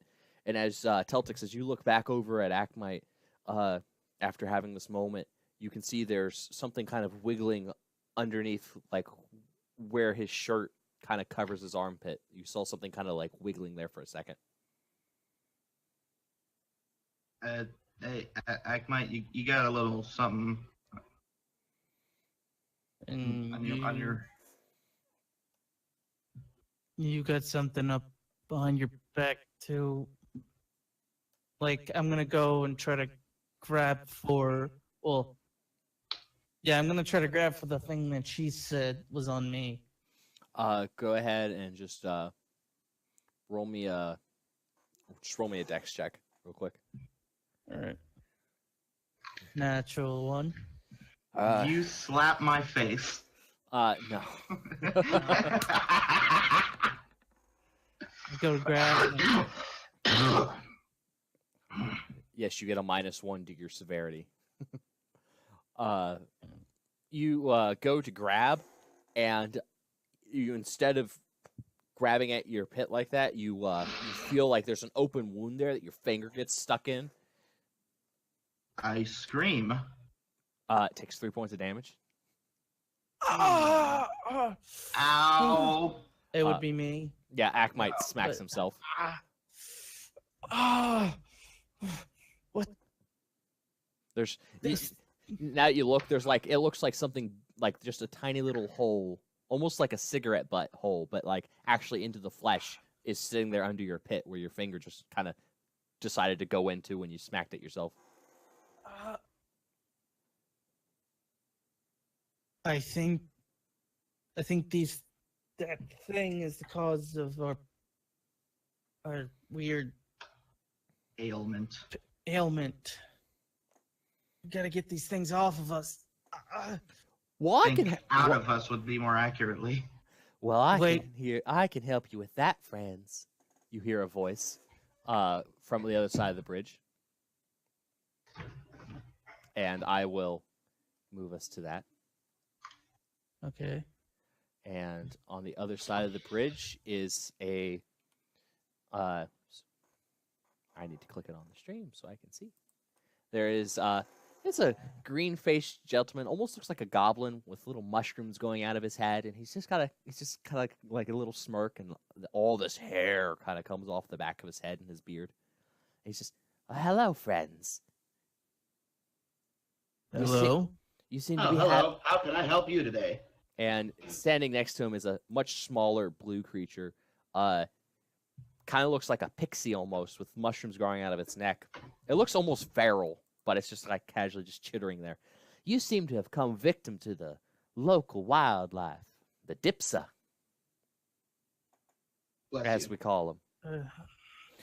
Oh, no, they're little green, translucent most of the time, but green when you pull them off the skin. Leeches. They burrow into the flesh and inject their acid into your belly. Oh, you said you can help us with that? Can you please get this out of us? Well, yes, I Thank you. can, but you'll have to come over here. I don't want to go over there. They live on that side of the bridge, see, and I don't want to risk getting none of them on me. Okay, that's fair. All right. I'll be right back. Hang on. Okay. Well, Akmite was gonna say, what do we There you go. what do you want in exchange for helping us? Oh, just a little food will do good for us. We just travel and humble swamp folk. Okay. I I take out my four four pieces. I'll take out like 3 pieces of my cooked clipper food that we had Mm-hmm. stored up, and say, "You can have these." The little Uh, blue thing starts chittering its teeth real fast, and its eyes grow wide. these are fish from our lands. They're called clippers. Quipper. They're quippers. They're all right. Oh, those will make a mighty fine snack for me and my boy here. Perfect, perfect. You'll All right. of course have to come here. This is as far as I'm willing to take me and my boy. All right. Is your boy all right? He don't look too good. No offense. It's been a long time since we've had food, unfortunately. It's hard to find edible food in this here mire. I'd imagine so. At least for Uh, creatures like us who don't imbibe in the greenery. Mm. Yeah. Have you noticed anyone different from what any possible snake Oh, skinned people? I'm Like afraid I'm afraid not. There's not been much activity in the mire, at least where we've been. This is the first time we've been this way in quite some time. However, the mire is quite large. You could Yes. walk 5 days before you hit the edge and still not be there. Yeah. Well, we're just on the lookout for man who came trudging through a cave, killing off most of its inhabitants, Oh, from what we could tell. you'll want to speak to the mistress then. She'll know more about that than we will. Yes, I believe someone told us of the mistress. Said that she wasn't too happy with the intruder who came before us. Oh, if there's an intruder in the mire, then the mistress is probably rightfully mad. Fearful thing, her temper, especially if she loses control. Uh, Are you two getting any closer? Are you two kind of like having this conversation across the bridge? I'm trying to ease closer, not I'm- too quickly, but just enough to kind of gauge to see, like, Yeah. because If you want to roll insight on him and his son, Can I do Yeah. that too? yeah, you can both do it. Although Cool. Celtics, you're gonna have to get a little bit closer before you can do it properly, and you're gonna be at disadvantage because you can only see with half an eye. 23.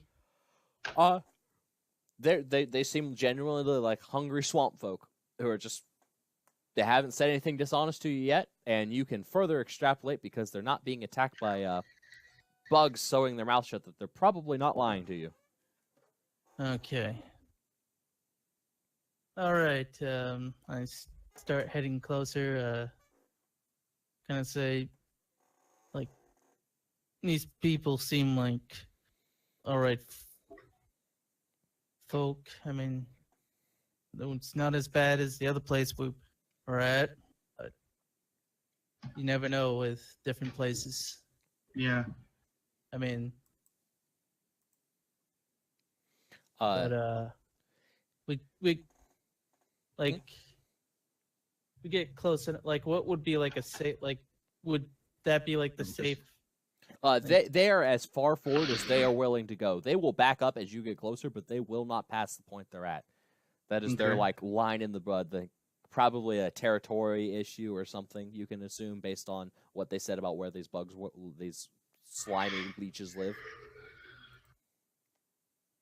I'm Do gonna you know anything ask- about these weird flies that sew your orifices closed? As you get closer, you notice your eye.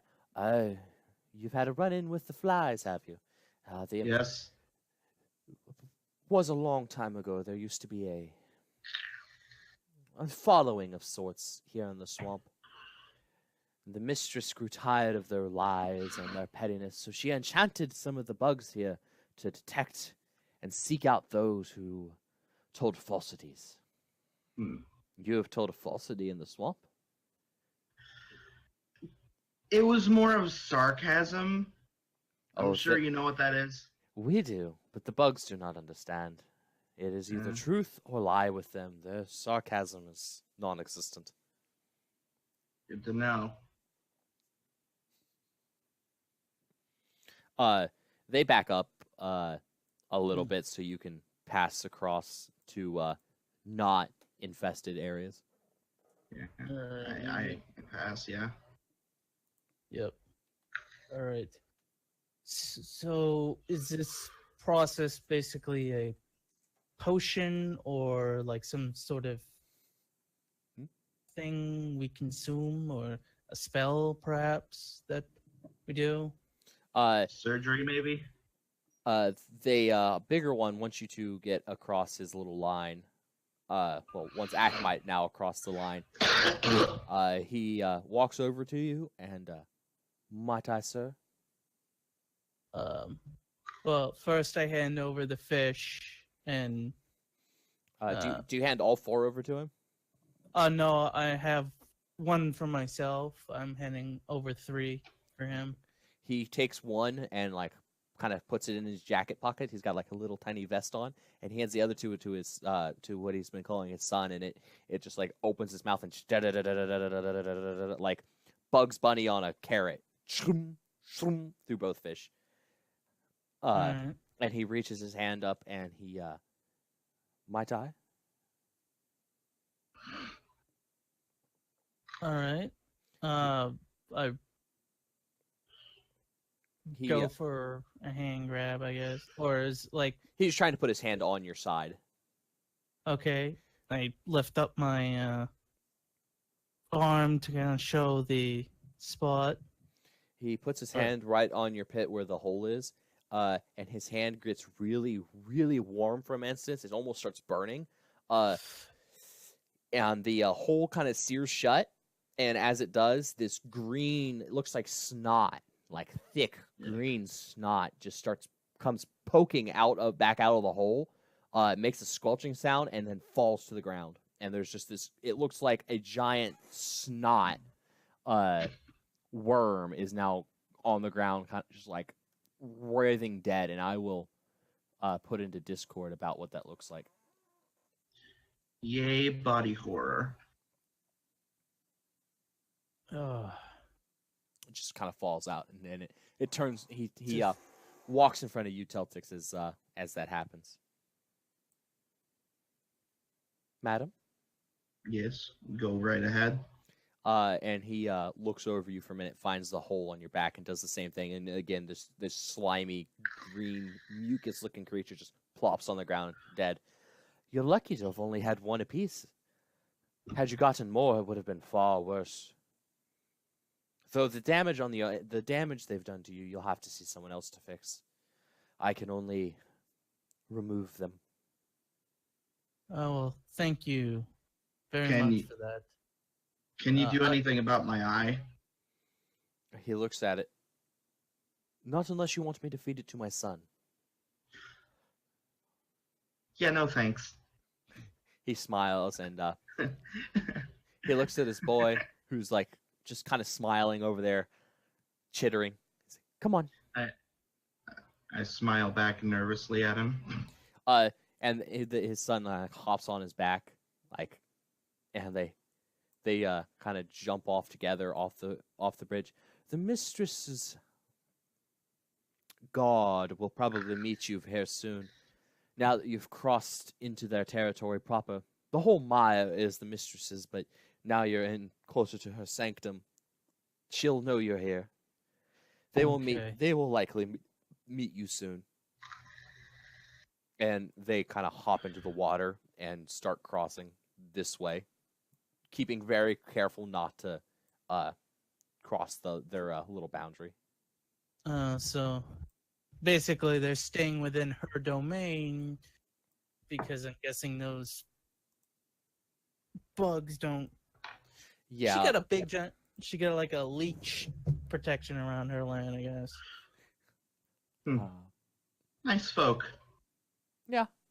I need a Peculiar, but- perception check on both of you. All right. Mm. See if Miss. Oh, happy face is coming. It's not. 17. From Ackmite Acme. Yep. and Celtic. Working on it. Nope, that's nature shit. Uh, That's my bad. as they disappear and now they're gone. Ackmite, you're missing 10 gold. Celtics, you're missing a dagger. Son of a bitch. Well, that's the last time I trust strangers trying to help take snot worms out of my body. That's just an awkward sentence. I'm moving your characters back. You're not moving backwards in actual space. I'm just going for you crossing the bridge further. Ah, Yeah, okay. basically illusion type thing. That's fine. No illusion or anything. You've just, as you progress Yeah. across the bridge, this is just what the other side of the bridge looks a lot the same because I don't have Yeah. multiple instances of this. Yeah, just Yeah. a long bridge. Yeah. Yeah. So you guys continue crossing the bridge. Kind of peeved, I'm guessing, from your missing stuff. He could have just asked for the gold, but can't be helped. Some people have got to make a living somehow.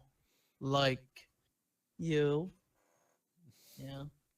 Yeah, Uh, I glare at him for a second. who is it? Let's It's understandable. It's just my home. We tend to not like you lot that much, but it's fine. I understand you trying to make a living. I'm trying to Survival make of the fittest out there. You hear a hissing, a slithering noise, Okay. and out from the water comes a snake. Its head as big around as the bridge itself. I'm just going to put it on the map. There you go. It's actually a little closer than that. There we go. And it begins to coil upwards and upwards and upwards. Its body begins to wrap around part of the bridge, and now it's just the part that's on the bridge hanging above you is 20 foot, and coiling another 64 feet down the bridge is the rest of this body of the snake. And it looks down at you. Who are you in the land of the mistress? Outsiders? You're a big fella. And it kind of like gets down in your face. Are you with the other one? No, we are not. It We are. Keep going. We are here because a portal opened up in our realm leading here, and the other one came through and while doing so killed many of the people before hitting here. As you're saying this, you hear there's a cat, a large panther now just suddenly is behind you. I've been following them for some time. They tell the truth. And she looks down at you, the big snake. If you say so, the mistress will want to speak with them. And she await that chance. she kind of leans her head down. Climb aboard. Okay. Just like on your back, or Yes. All right. I climb up. all right. I hop up. All right, you're both on the back of her head, and she turns her head. Her body kind of starts uncoiling, and she hits the water. She doesn't go underwater because she knows it would knock you off, but she's about halfway in the water, and she's now zooming through the fucking water at like literally hundreds of feet a second. The cat, you can turn around, and the cat's kind of sitting on the very tip of her tail, just watching you two. My hands are in the air, and this is a roll. Whee! Akamite. I'm kind of a bit nerved because if the water is big enough to hold this thing, I mean, it's deep water, so I'm a bit unnerved because of the water. But otherwise than that, I'm all right with the. I mean, I've got Alright. basically a god for a captain. So Yeah, there's only so much that can really unnerve you at that point. And she stops at a shore, and there is what looks like, kind of looks like a knight almost, but it's a raven, and it calls at you. Arr! Who is this that you have brought into the mistress's realm, into her sanctum? And I will put this girl into your Discord chat for you, because. Yeah. Oops. Oh, cool! It's a Kenku. Not quite a Kenku. You look at it and you're like Kenku, but then your head like process. No, not Kenku. There's something wrong about that. It doesn't fit quite right, but you can't tell what the difference is. Might be that it's speaking normally, but all right. And then you hear loud thuds, heavy footfalls. And standing about 25 foot tall is an elephant centaur holding a spear. what? I am slightly scared. And he looks down at you. I'm just. Yeah. No, go ahead. What are you gonna do? I just said I was in awe. I'm like, that's a big centaur. Like, He looks at you and plucks you both off the back of the snake and just drops you in the dirt. Easy, buddy. Who is in Mistress's realm? my Yes, name we is- are in Mistress's realm, as we've been told several times now. And I just go and smack her on the back of the head and say, "You don't want to do that." I will say, "My name is Akmite Cliffbore. What would my rank and stuff be? Like, because I'm a you're just you don't really have much in the way of an actual like rank. You're not high enough in the tier to be given an official like position. You're just a guard. I'm a guardsman of the city of Prendolia. I've been assigned. You hear giggling in the background as you talk. I have been sent here to investigate a portal in my realm, along with my tiefling friend here, and we had another companion, but they are gone. Not of death, but of family matters. And whilst heading towards the portal leading to your mistress's realm, we stumbled upon a mass destruction of a group that lived in a cave, and we believe that the person before us was the cause of this. You hear more giggling. Oh, that realm sent children. They sent children to take care of it. Oh, the mistress will be pleased. As coming up out of the water now, about how big is this guy again? I gotta look at my notes. Well, that thing is cool looking. About 20 foot in length, this eel kind of like pops its head out of the water and sets its face down there. Such small little ones. And he's a very jovial, happy. I like this guy.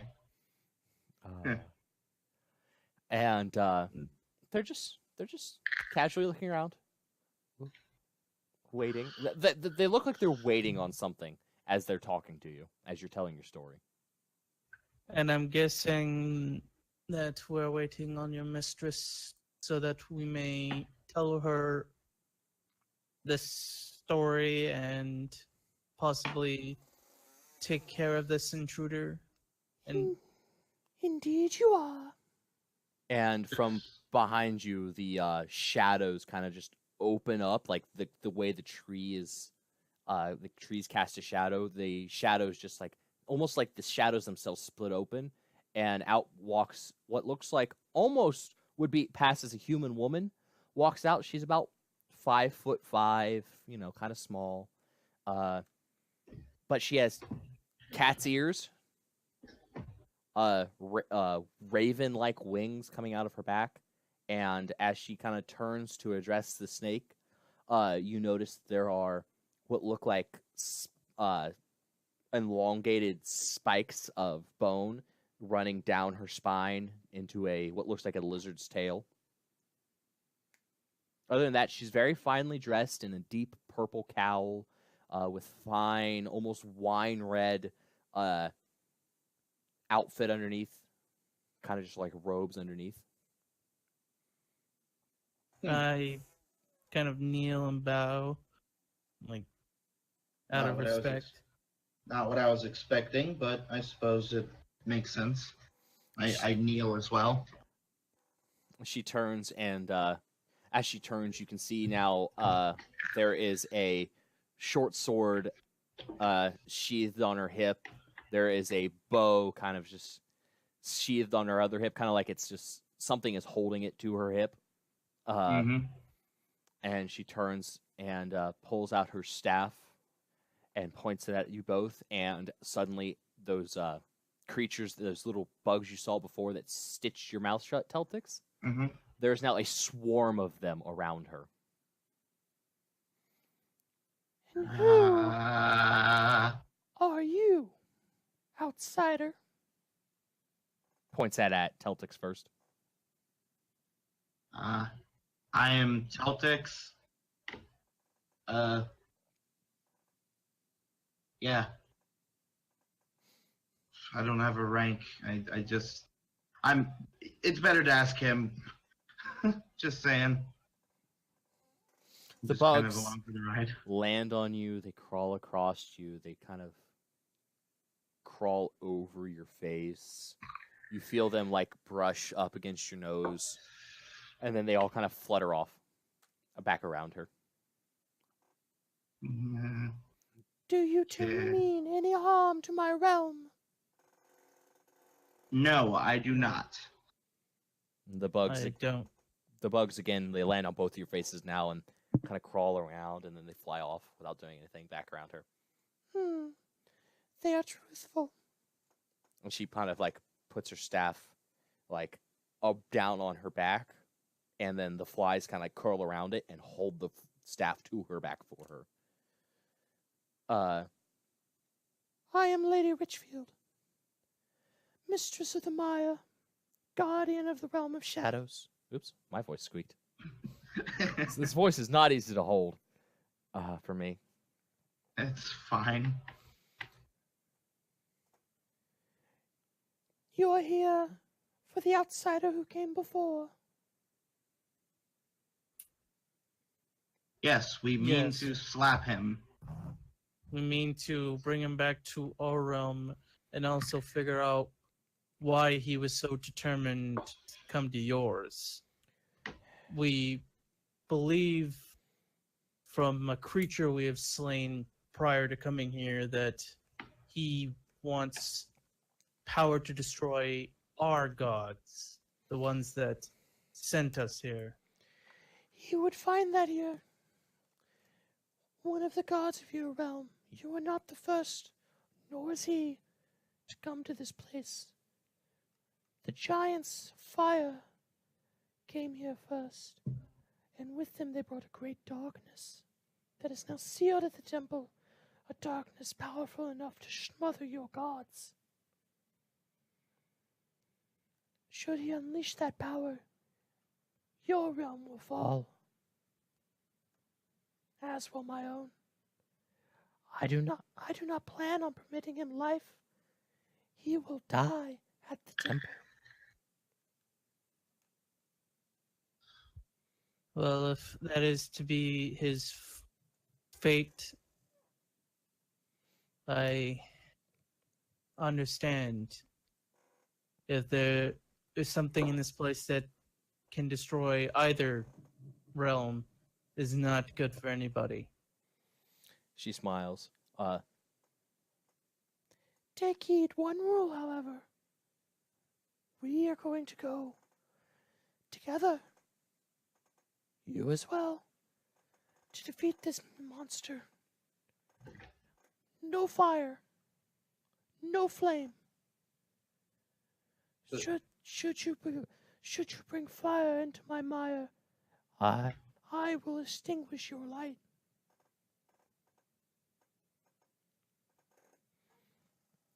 I turn to Teltix and say, well, thank goodness we... Wait, no, he didn't do any fire spells, did you? I have Hellish Rebuke. It's a reaction. I know. He's saying you haven't cast any yet, though. No, Yeah. not yet. You haven't cast any fire, and or our late companion hasn't never cast any fire type spells. He hasn't even been here yet. Yeah, lucky him. But She gives you a bow You may stand. because you're still kneeling. all right. I stand and brush myself off. And she snaps her fingers, and two creatures, two massive. Oops, I clicked on the wrong character sheet there. Yeah, two massive creatures, about 14, 15 foot in length, Mm-hmm. come out of the swamp behind you, and they land in front of you, standing on the water itself. And I'll put into Discord what they look like. Okay. Bugs. Why did it have to be bugs? Your mounts. Thank you, my lady. I need animal handling from the both of you as you try to mount these. Okay. I raise my hand. Do you think I could get something less creepy, crawly? 12. I am very grateful. She turns, her eyes narrow, and her mouth elongates into a beak, and she pecks you on the head for 2 points of damage. Ow. Take that as a no. I believe we should just take what we get. These aren't like the things you're afraid of, but They're bugs. They are the things I'm afraid of. well, sometimes you've got to learn to deal with the things you're afraid of. No matter how much it might frighten you, you have to trudge through it. I was Alright. afraid of the water that we're about to go on, I guess. Oh yeah, these things are standing on the water. They're not in the water, they're standing on top of it. Oh, so they're like water striders. Yep. Oh, cool. Yay. So we're all heading towards this person's last location, I believe. We're supposed to roll animal handling, right? Yes. Yeah, my I got bad. a 12. Let me do Akmite, that you're real good. quick. You're both 14. good. You're both good. Like Akmite, you're like, you just kind of like climb up, trying to figure out where to climb up, and it offers you an antenna, and you're able to climb yourself up. Teltrix, you walk up, and you're like, and the same thing happens, and you're now just you're holding the antennas like you would up, what's it called on a horse? Yeah, like the reins, like you would reins, and you're just casually. We will get to the temple. There are 2 entrances. You will go in one. We will go the other. We will go in the other. We will meet at the top. If he is not within the temple, that is where he will be. All right. All right. and she snaps her fingers, grows her wings grow out massive, and she begins to Mhm. fly. And what you thought was a Kenku earlier, lifts out its arms and begins to fly. Something you know Kenku can't do. The cat crawls back onto the back of the snake and begins to slither. The massive elephant centaur just charges like a bull elephant, and is able to keep pace pretty easy. And the striders just start grasshoppering across the water, just doing, keeping What up. about the eel? The eel has vanished. Oh, You hear He Damn. probably went back. you occasionally see his head pop up and come back down. oh. I like that guy. And as you approach the temple, what? Uh, I don't know what the hell that was. Yeah, Must have been totally through my headphones. My headphones were right next to the mic when something happened. But all right. you get to this massive temple. You see at the top now the thing you've been seeing for a while now. This big black thing is actually like could fit, maybe not the snake, but you could probably shove the eel through it. It's so big. The temple is enormous. Even the snake at full coil could stand on end and not reach the top of this thing. I see.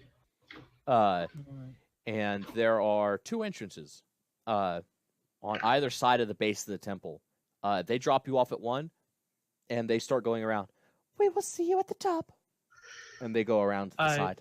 Before they head off, I'm going to. Is there anything within the temple that we need to watch out for? And the eel pops up next to you because the other ones already leave. Only if he left something behind for you. He's just giggly. And he goes and swims back around to the other side. And as he kind of comes off to the other side, you watch as he comes up onto the land, and out of where you would imagine arms and limbs would grow if an eel grew limbs, come massive dragon legs. And suddenly he stops bearing a resemblance to an eel, and though all he did was gray legs, now he looks like a dragon as he finishes his curve around. wingless dragon. A wingless So a dragon drake. eel. Drakes are the dragons that don't have wings, so Yeah. And he goes around the corner, and there's a small entrance into this temple. You can see there's stonework is immaculate. This temple looks like it's been here for fucking ever, but that's because of the ground around it. Has you can see where plants have grown up and stuff around it. But there's nothing on this temple. It looks pretty. Like someone has been taking care of this thing. All right. Before we head on in, do you need any healing because we really didn't recover from that. You can't recover from the Sure. damage the worms did. The worm damage is unrecoverable unless somebody casts a spell on you. Actually, as you're mentioning that, the eel kind of worms back around. Oh no, the snake worms back around rather, because she's the one who can do this. The snake comes back around for a minute. You can see because she's coiling around the outside of the building very slowly, because she can't fit inside of it. She coils back around. Are you hurt? Yes, we both suffered some ill effects from these leech creatures in your realm. It feels like they've left some residual. They burn out your insides, turn them to mush.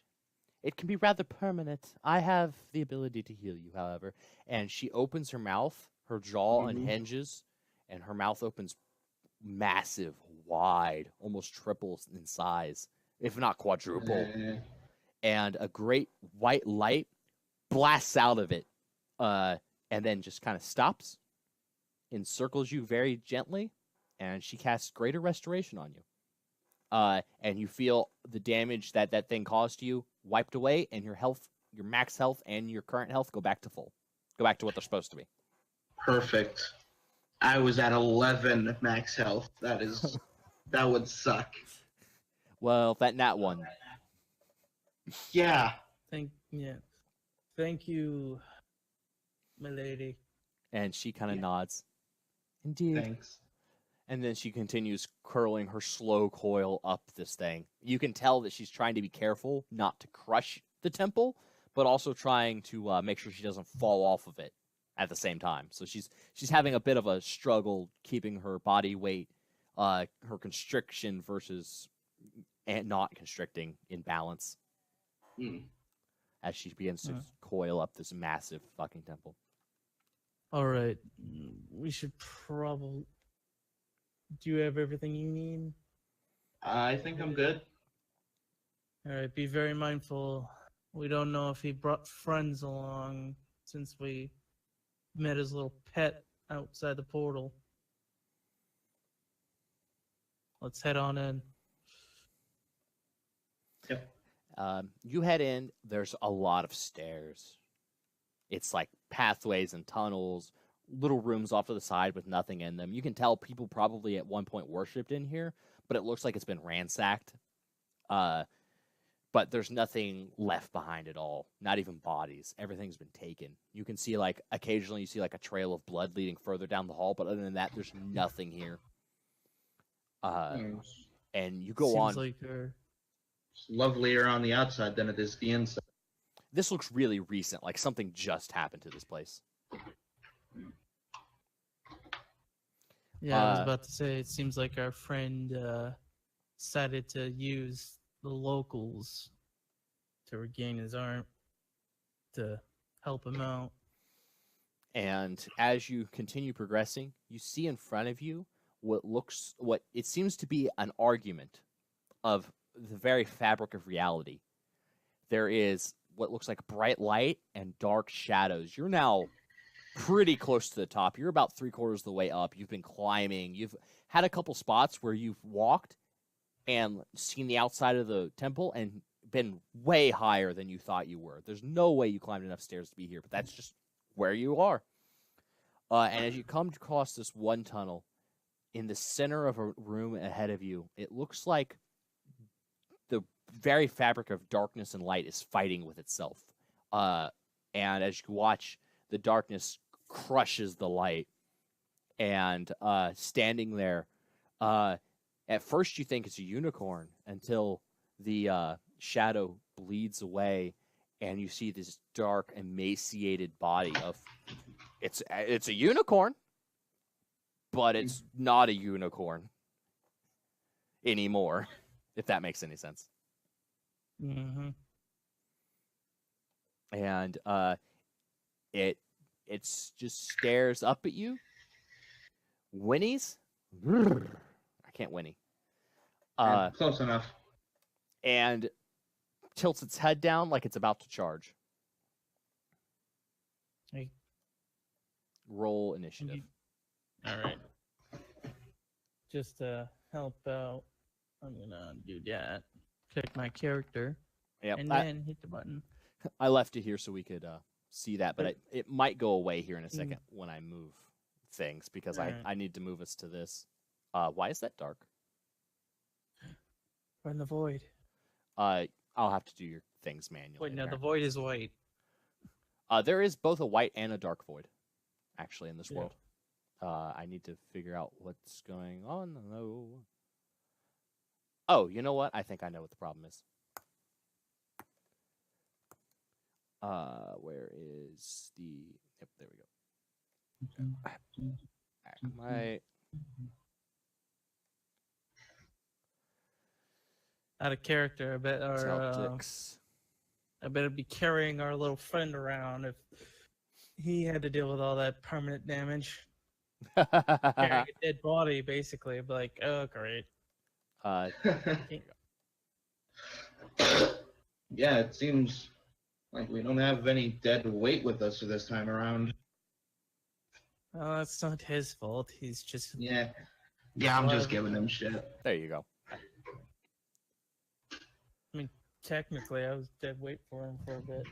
Oh, Yeah. nice. The unicorn thing is about 9 foot long. It's just barely bigger than Teltix is. Mm-hmm. Akmite rolled a 13.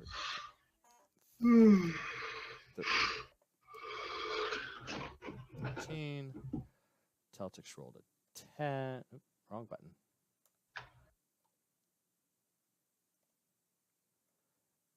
10, and then our friend, the once was a unicorn, definitely is not now. Do I need to The move shadow corn. token layer? Did he disappear on you? No, he didn't. Okay, good. He is going to roll. Where did his character sheet go? There it is. Initiative.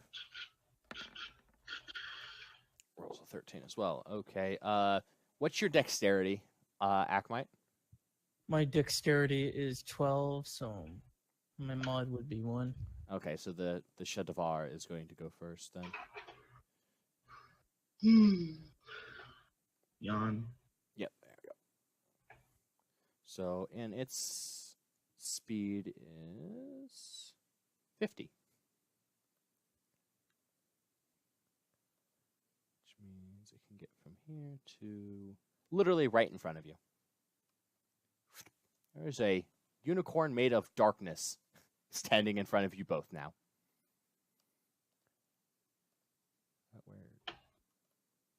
And darkness. Oh yeah, I can cast darkness. That's right. It can also cast the darkness spell, but I've decided not to allow that to happen right now. But it charges at it charges at you, Akmite. 13 doesn't hit. And then when it goes to gore up and it misses, it brings its hooves down on Teltix. Damn it, I was... What were you trying to do? I was just trying to see what gore is. Oh. Gore is it hitting you with its horn. Yeah. Oh, fun. But it was aiming at Akmite with that, but as it misses its gore, it brings down its hooves hard on you. Does the 17 hit? Let me just check that real quick. Yes. It crushes you under its hooves for 14 damage as it kicks at you.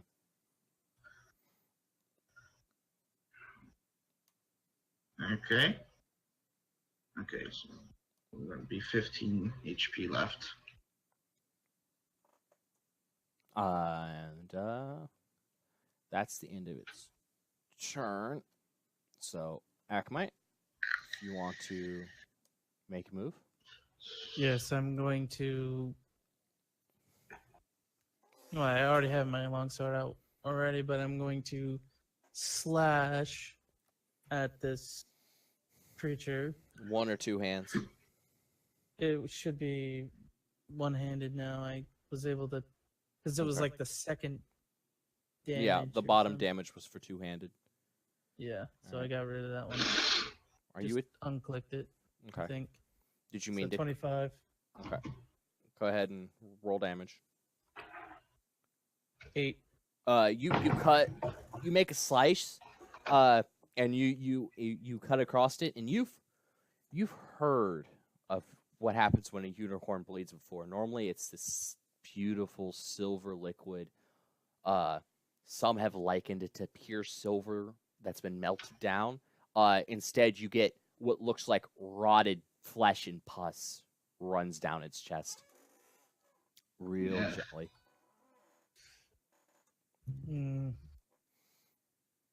Teltix? Oh, man. One moment, please.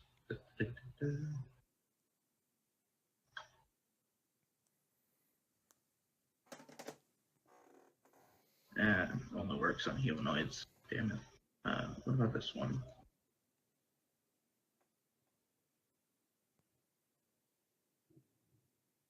Nah. Alright, I would like to cast... I would like to grab onto its horn and cast Shocking Grasp. I need you to roll me Shocking Grasp real quick. And then roll me, go ahead and roll damage.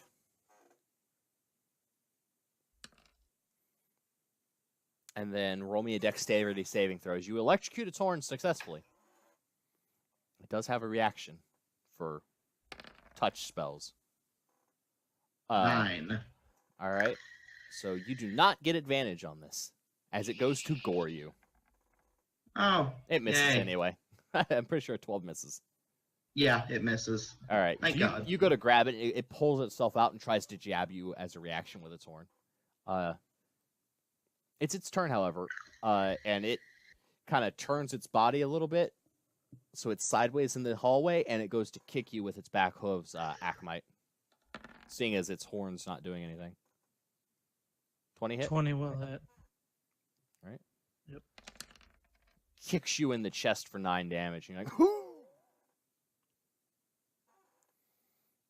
and then it kind of rotates around using that momentum. It like kicks, comes up like a bucking bronco, and its horn comes back at you, Akhmite. That'll hit. That'll hit. Yep.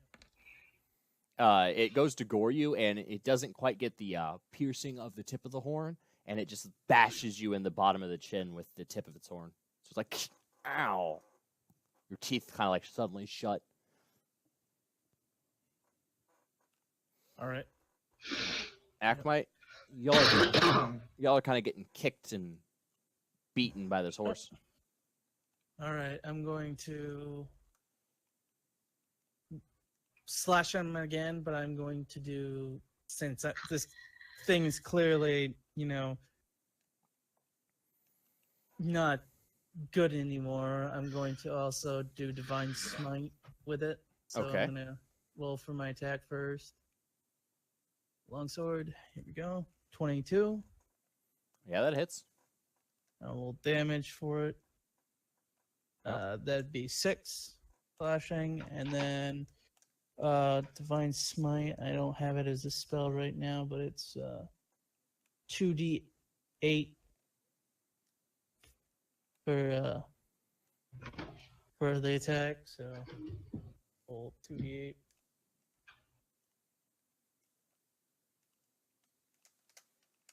All right. And here we go. 10. All right, yeah, your sword glows bright with divine energy as you bring it up and slice it down across this thing, and you catch it in the neck, and you hear a sizzling sound as like you would imagine a knife through butter, almost. The blade just shlick, and the now severed head slides off, charred on both ends, as your radiant damage there deals twice as much damage for the entire attack. And this thing now dies, and as it dies, the shadow curls off of its body and slides back through the roof, and now there's just a dead actual unicorn sitting in front of you. Hey, nice fucking hit there, Akhmite, and I go to high five him. I do that, and then I go down and kind of say sorry, because I noticed it's turned back into a normal unicorn. I'm going to say sorry for killing it, but I believe that was probably the only way to save it within my means. Mm-hmm. Kind of try to close its eyes and kind of walk past. I don't want anything to do with that. As you go to touch it, you feel for a brief instance the spirit of the unicorn itself. You can tell as it passes into you, and it heals your damage. All right. For your kindness. Uh-huh. You hear a brief thank you as it fades. You're welcome. All right. I go down to carve out its horn. I Uh, grab. I go to stop her, like physically going. No, you leave that thing alone. Celtics, We must press. now that this thing is purified, as you try to get close to it, Mhm. the radiant light it gives off actually burns your skin a little bit. Not enough to do damage at this distance, but the radiance it now gives off is enough to hurt you as a demonic / devil based creature. Oh. Yes. Let's move on. We will tell the mistress about that. She probably already knows, but it is a sad thing to see a creature get possessed and killed. As It Has to be is sad. put down. as you move on, there's nothing else in this room. As you move on to the center of Alright. the room, there is on the pedestal there, however, there is what looks like a stack of books kind of around this pedestal. They all look to be the same book, but they're all in a language you can't understand. Not the same language as it was in Silent Hill, but from what you can see, they're a different language. I would like to take one of these books.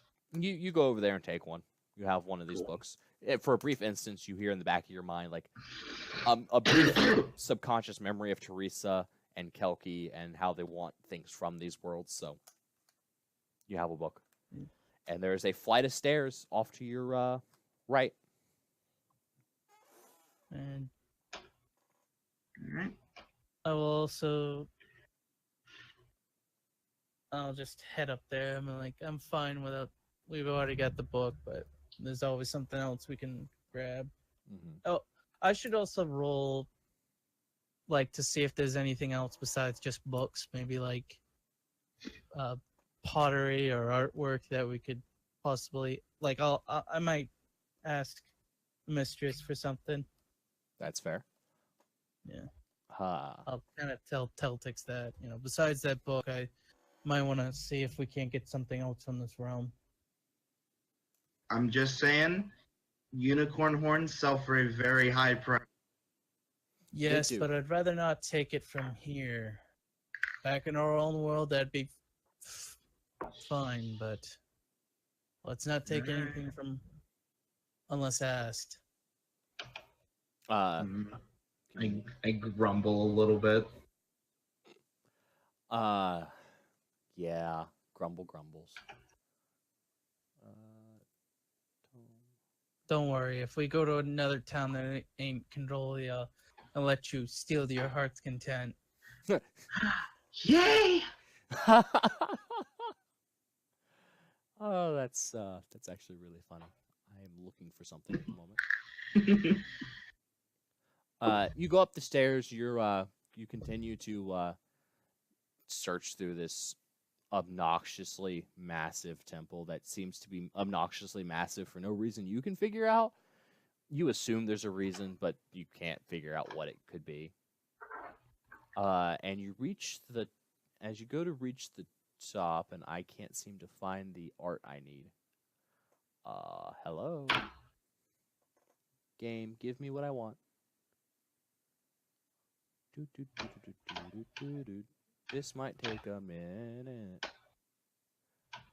Where is... Because I don't have any art for the mistress. I couldn't get anybody to make me that, unfortunately. I didn't have the money to pay for it. So I'm going to have to use some generic art. Speaking of which, how is the progress on? I will check on that after this because I had forgotten. It's all right. You got a lot of other stuff. You got multiple campaigns to run. There we go. Anyway, let me actually adjust this to be who it's supposed to be. There we go. And this is HP. Sorry, this is just one of those tech moments we have to have. Let's see. No worries. Save changes. Okay, there we go. As you come upon the roof, and it opens up, you have the giant portal is the first thing you probably notice because it's literally right in your face. And I need to remove this guy's character sheet. You see this as you come up. There's a bit of a fight about to break up here. On one side of the portal, which has stopped spinning at this point, you can see this ancient, withered-looking creature. Go ahead and roll me, the both of you, roll me history. Ooh. I wonder if I'm any good at history. 13. I am fairly good at history. 20. 20. Akmite, you're not sure what you're looking at. Teltix, that's a lich. That is the undead soul of a sorcerer. Those are the kind of things that can bring down armies. That's unnerving. You have a small army with you. As these creatures of the mistress and the mistress all look upon this thing, and it turns behind you, seeing you come up from the other side. I need to hold its character sheet open and open the other character sheet. And it looks behind it. Deal with them, my pet. And it waves it, and it throws what looks like a handful of bones through the portal. Mm-hmm. And I'll put the token on here in a second, but here in Discord is what you see come out the other side of the portal. Oh, crap. What was that noise? Oh, crap. At first it was like, "Aw," and then you're like, "Crap." Yeah, that's basically what it was. Oh, crap. I need to move him to the token. Flaming dog, I want one, but it's evil. Gotta kill it. There, it's here, to be precise. There we go. And it snarls at you, and everybody... I have to roll a lot of it. I have to roll a lot of initiative right now, so if the both of you could make sure to click your characters for this, that would be beautiful. As I go through and Already start done it, so... rolling initiatives. Right. Initiative. I assume that we'll roll initiative as well. Everybody, you two as well. Click ourselves and hit that button.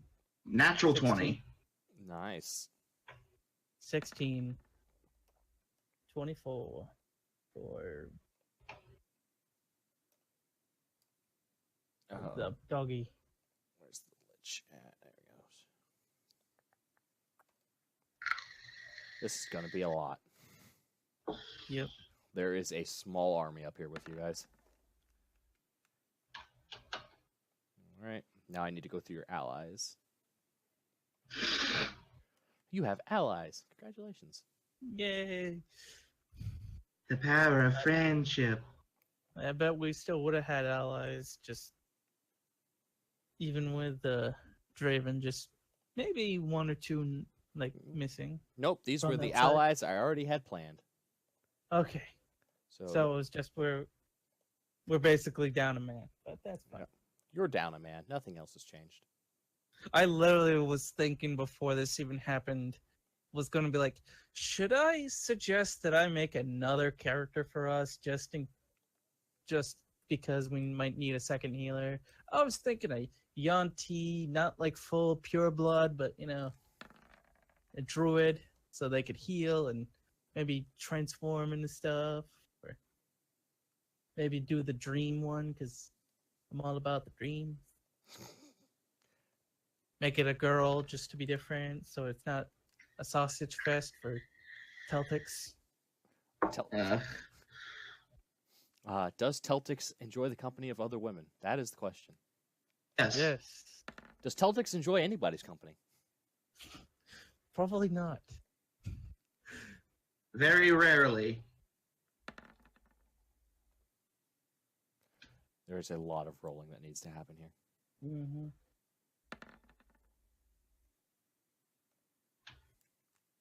This fight is going to be a huge clusterfuck.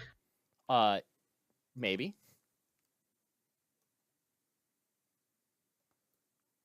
I think that's everybody.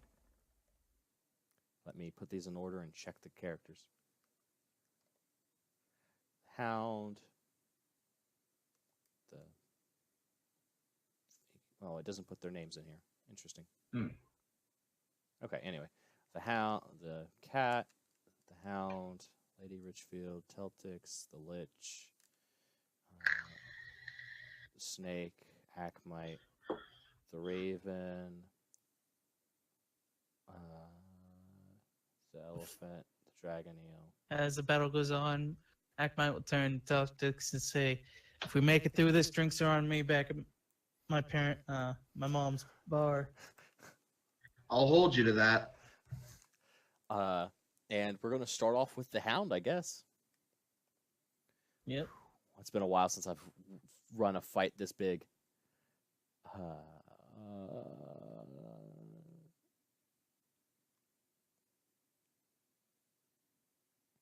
All right, I need you both to make a wisdom saving throw as the hound howls.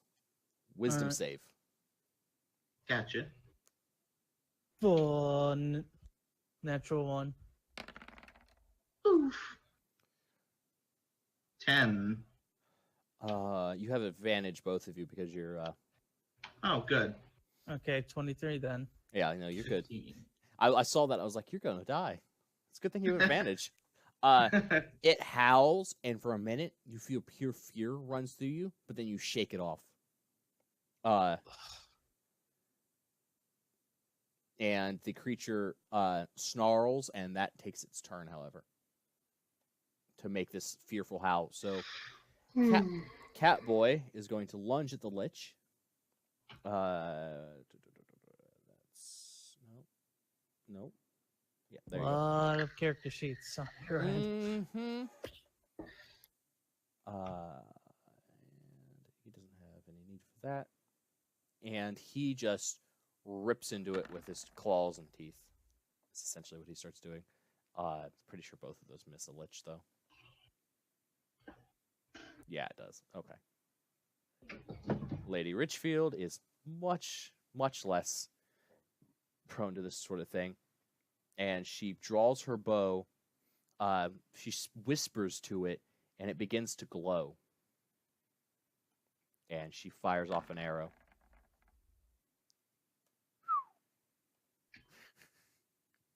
Yeah, that hits. And the lich needs to roll a con save unless he's immune. Is the lich immune to? Is the undead creature immune to poison? I'd like to think so. Oddly enough, it's immune to being poisoned, but it's not immune to poison damage. Interesting. Right. So he will take. So that explains probably why it didn't get affected by all those the things we dealt with. He negates the poison damage regardless. Yeah. But he does take all 20 points of that. Sorry, 19 points of that.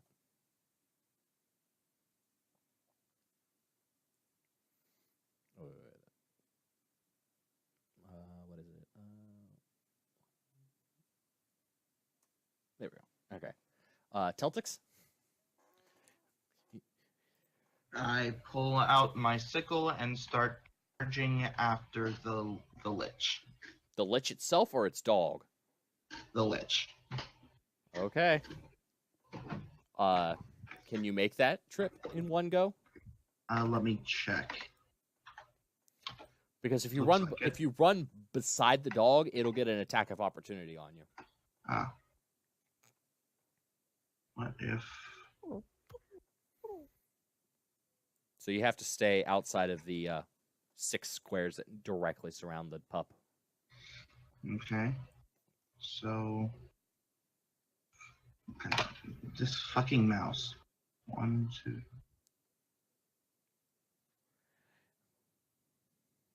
So right about there, I think. Yeah, Will do. you can make it here in front of the snake if you wanted to. Yeah, I'll do that. So let me just that there.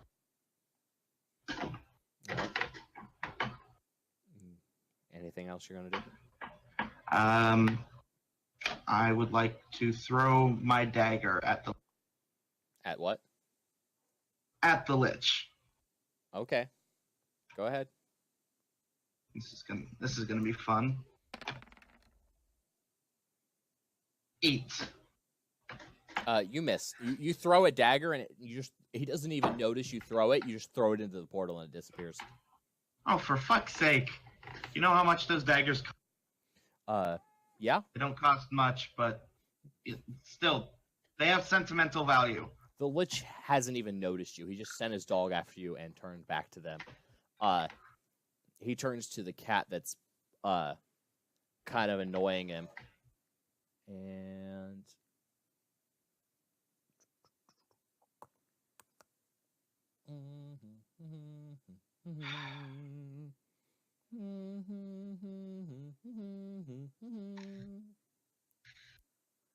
Someone's been watching Star Wars. I've been making a Han Solo character in another campaign. Awesome. Right. I'm currently working on a Bill Murray character. Because fuck it, I can. He turns and casts Fireball on the cat. Oh.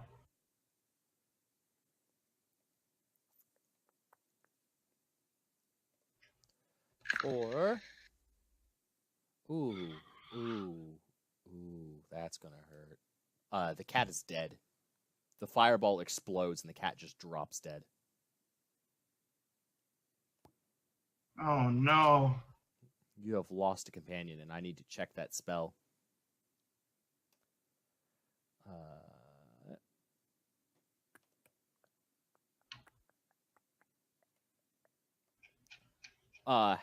Shit. Okay, you're good. It has an explosion radius, but you're outside of it. Okay, good. Because you would have been dead too. Yeah. No, yeah, that definitely would have killed you. Now the snake is going to go. She's going to curl around here.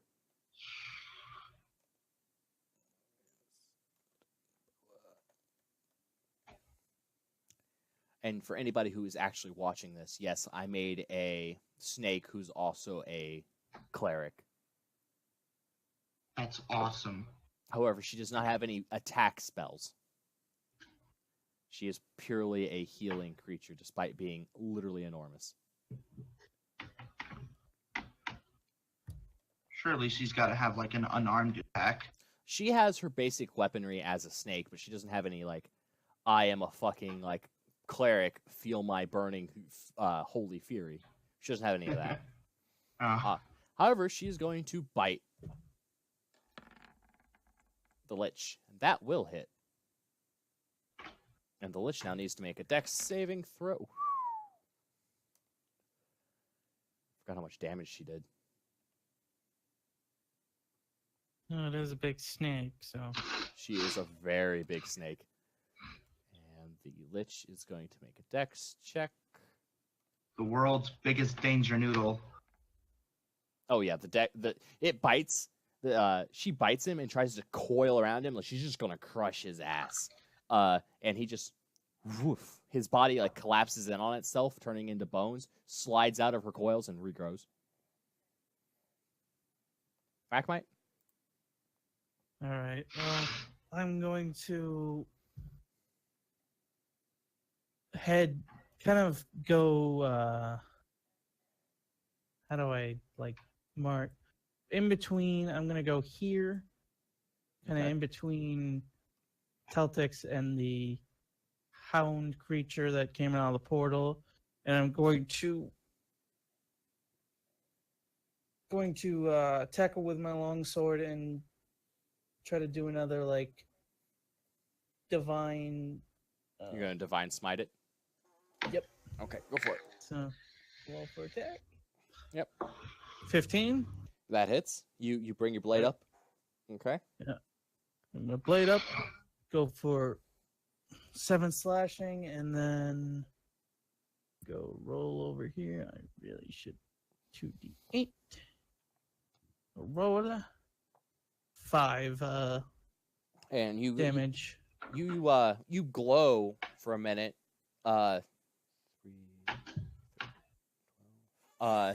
And you carve through it really, really good.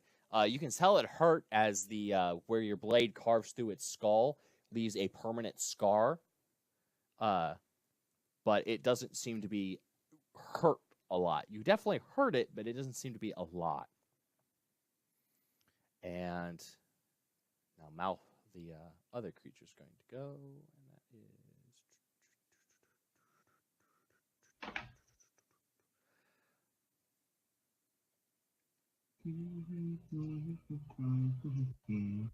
and it's going to, it just comes up, sword in one hand, shield in the other, and just swings. It's going to, of course, be wrong button. It misses, but it is now here. The elephant. Oh no, you die. Looking at the cat's scarred, broken body, just charges forward, knocking the crow to the side a little bit. Oops.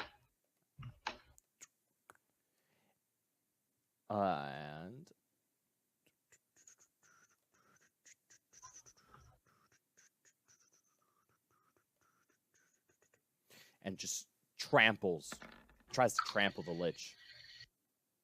Who needs to make that will not hit. So so once he goes to tries to trample over the lich and it doesn't work, he picks up the maul he has with him. I need to get this to roll. Looks like a giant axe almost. Because I need to put flavor here because it's not rolling his maul attack. There it goes. And misses. Okay, he has done nothing. The eel has stopped giggling, slithers forward,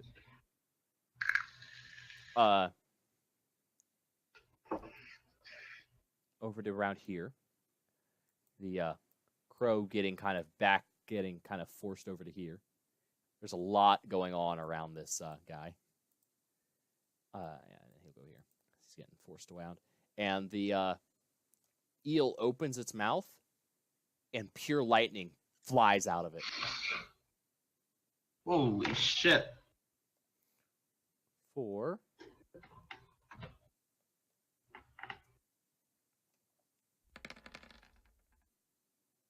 58 points of damage.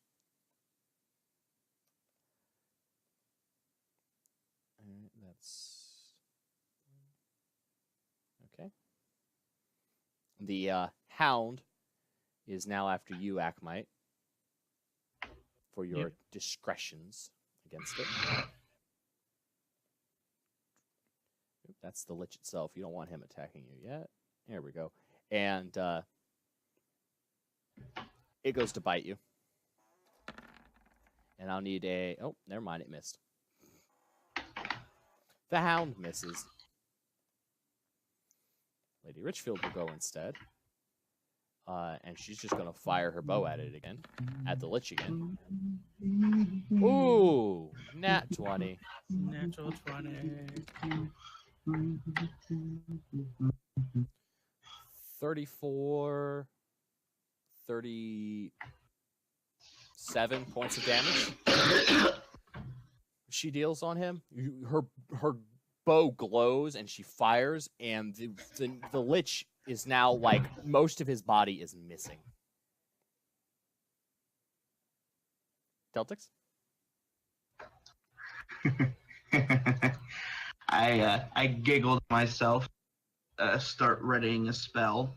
I'm going to cast Hideous Laughter on the lich. What's it got? A wisdom save? Yeah. All right. Okay, so I have to roll that, right? No, you have a spell save DC, which I'm sure he beat, but under your spells page, there should be at the top, it says like attack modifier. 15. Damn it. Yeah, He looks at you because you're giggling, and kind of turns back to what he's doing. He still hasn't really. He's not paying you any attention. As far as you can tell, you're just a really dumb tiefling who's just here to run around and laugh. You've not done anything. God damn it. Son of a bitch. Okay, now I'm slightly angry at him. To him right now, you were just there. He could snap his fingers and.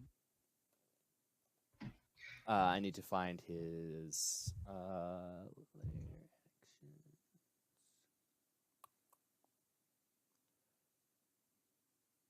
actions. He raises a hand and snaps his finger. Everything that's died in this temple, hundreds of souls, the soul of the cat, forms an enormous black ball in his hand.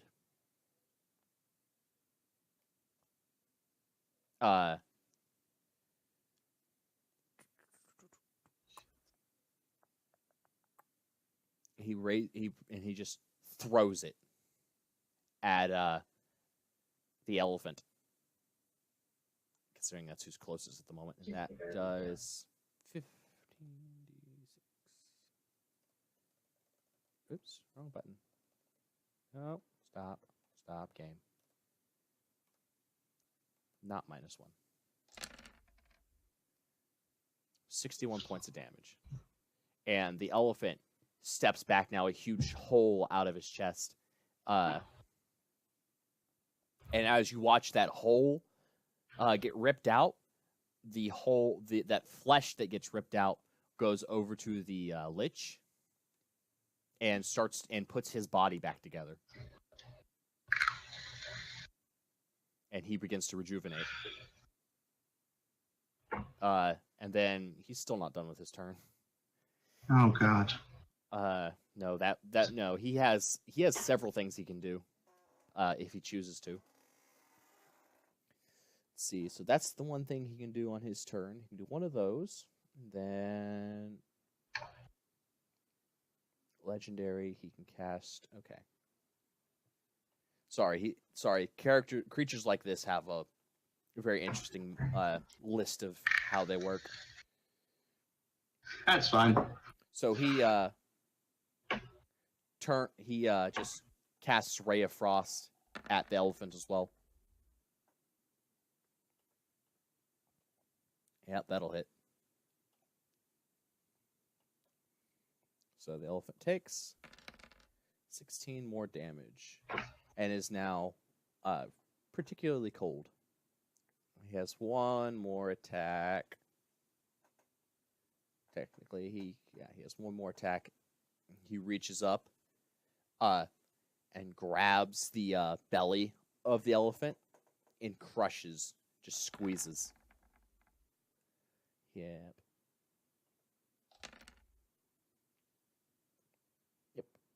All right. So the elephant is now on a knee,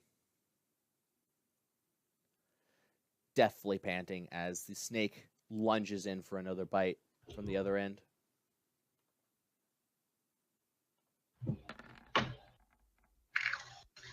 Missing entirely in her anger. Akmite?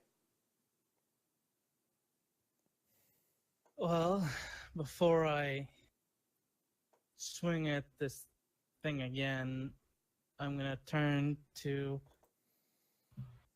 Teltix and say, we should deal with this creature he summoned first and then help them. I'd rather not be fighting this thing on my own.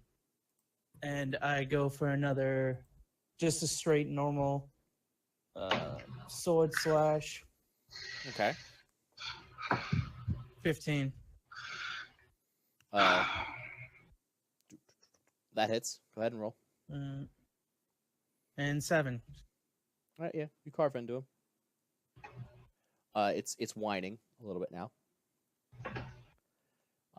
The crow, seeing as it's kind of running out of room over here to do anything like getting somebody's way, runs. It doesn't really run. It flies up overhead and is now here behind the lich. That way it's out of its friend's way. And where is it? And then it just goes to swing. It gets 3 of these this turn because of where it's at. 2 of them hit. 20 points of damage. The Lich screams out in pain a little bit, kind of just more annoyed than anything. The elephant is unable to move, actually, so the elephant doesn't do anything this turn. He's a can't.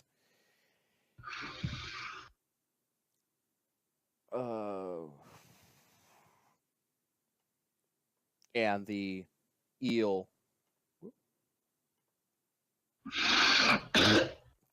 The eel runs in and tries to bite. Ooh, that's going to hit. The Lich. Both of those hit. Nice.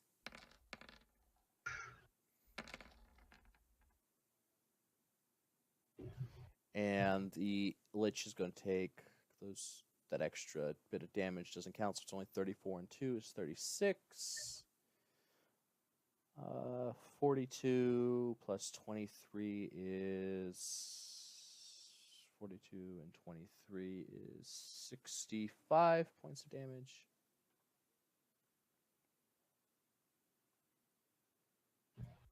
All right, so the Lich is hurting again. The Lich Hound is attacking you again, Akmite. Still just trying to bite you. That hits, and I'll need a strength saving throw from you. All right, strength save. And you take 27 points of damage, and you're now prone.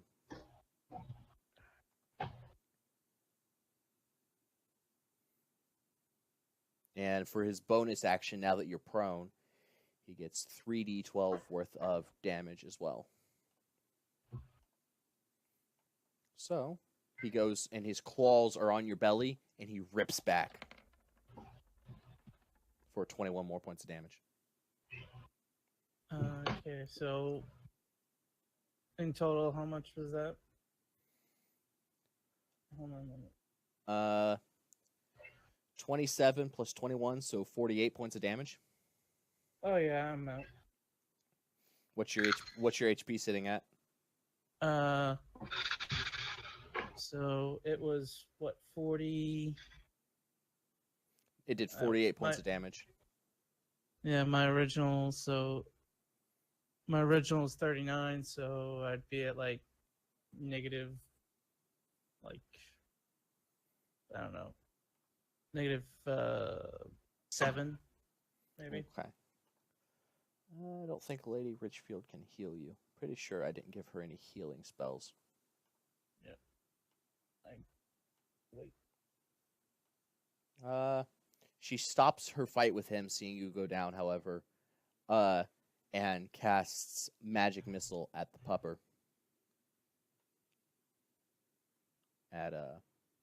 Whoops. You go away now. I don't need you anymore. 4th level.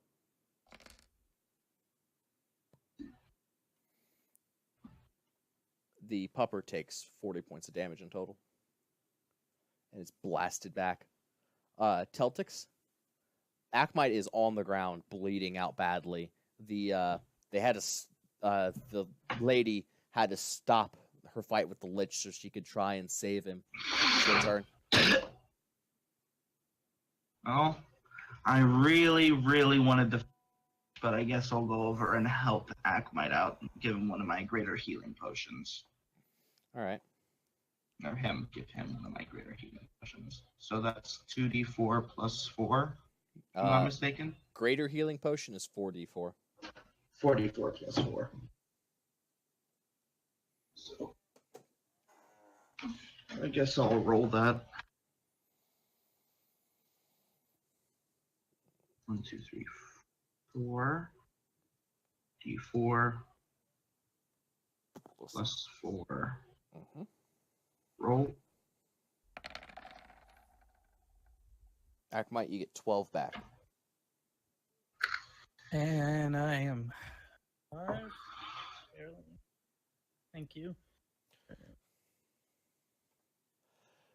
The Lich turns, sees that its dog's almost dead, Mm-hmm. I need to read something. Ooh. This is going to be bad. How many people are in the field right now? 1, 2, 3, 4, 5, 6, 7. So I'll make it a. Does it have an option for this? No, it doesn't. Okay, so it's not going to cast it on Lady because it's not. It wouldn't do that because it knows she's stronger than that. So, of the people it's hurt, really, it's got 1, 2, 3 options plus. So I'm gonna roll a d4.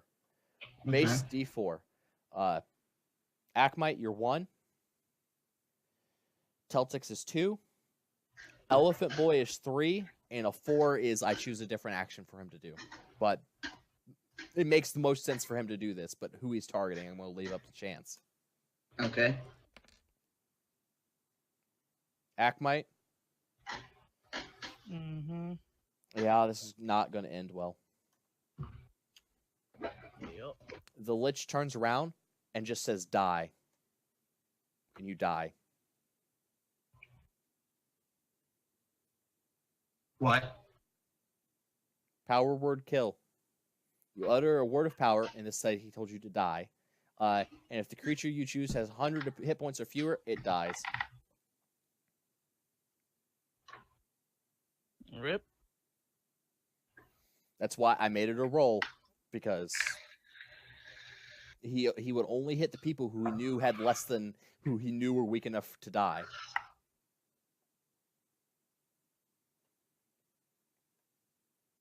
However, that does take his entire turn.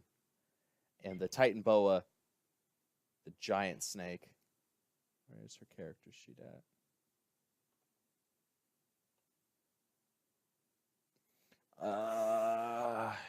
Where is that spell at? Because she's about to fuck with this Lich hard. She doesn't like him.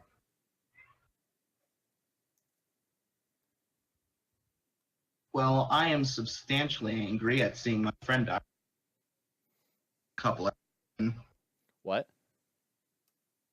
I said Teltix is very angry at seeing her, so I definitely want to get a couple of hits in, if at all possible. Well, you say that, but I fucking found it. The snake turns. Where'd it go? Wait, what the? No, go do what I tell you to do. Game. No, you're not my mom. I'll do what I want. I apparently need to refresh Roll20, which wipes all the character sheets I had open. Glad this fight's almost over.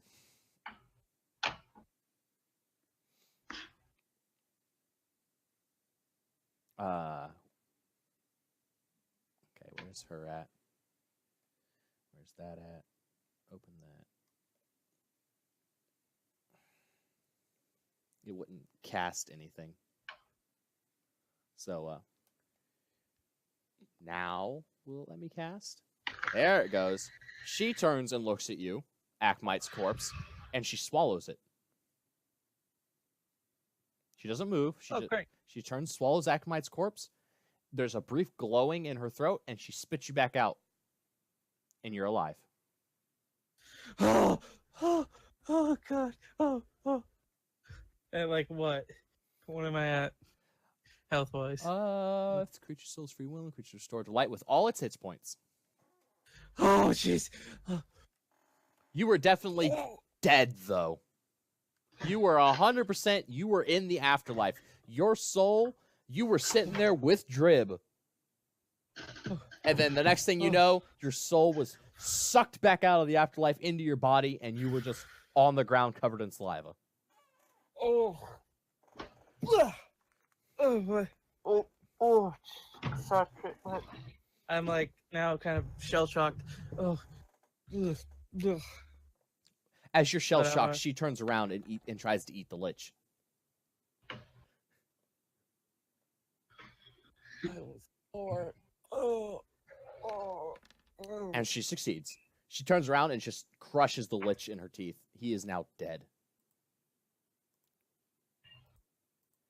Technically, he's not dead, but her next attack would kill him anyway, so it doesn't really matter. Alright. He's dead. And what's the condition on his puppy? The moment he dies, his puppy dies.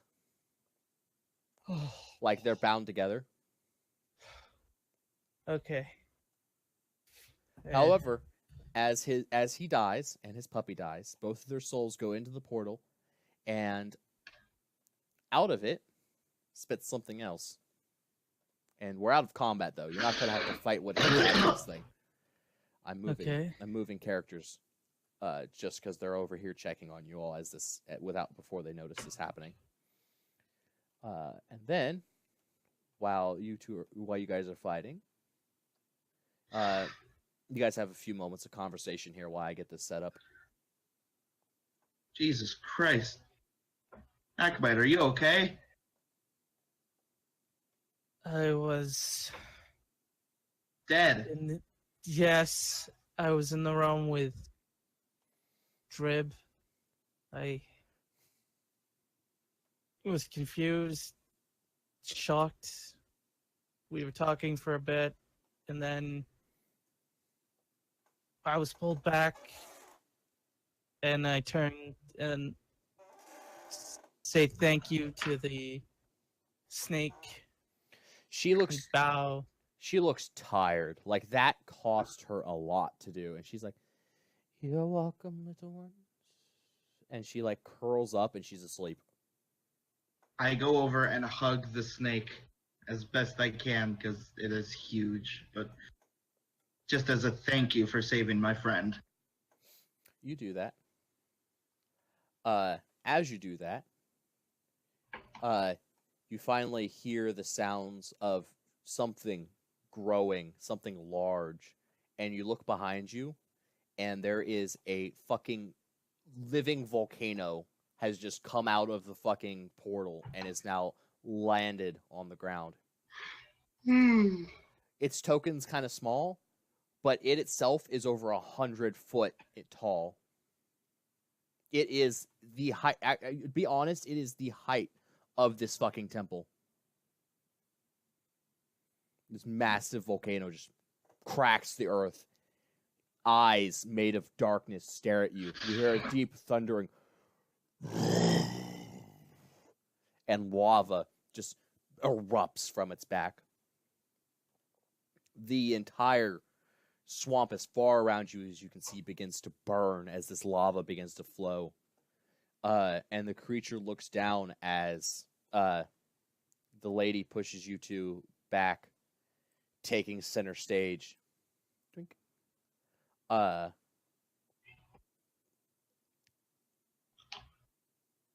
And it tries to slam down on her with a massive fist.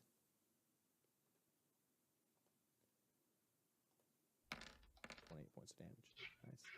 Nice. And as it hits her, you watch her eyes glow, her teeth start to grow, and she needs to make a wisdom saving throw. This is where we go to the part where you two are just here watching. Well, we get to actually watch a fight. This fight of two big things. Yeah. She fails her wisdom save. Her eyes go black for an instant, and when they fade back in, it looks like the eyes of a dragon. Her body slowly begins to glow at first, and then faster and faster. Yeah.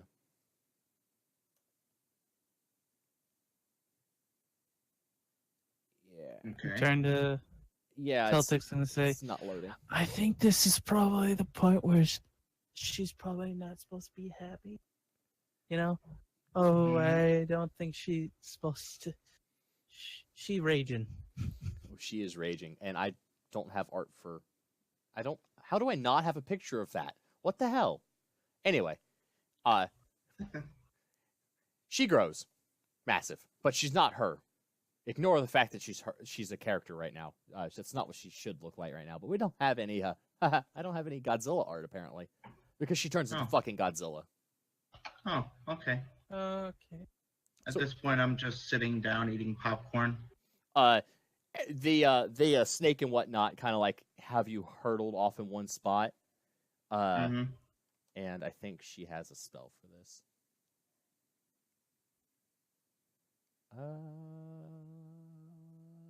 No, she doesn't. Never mind.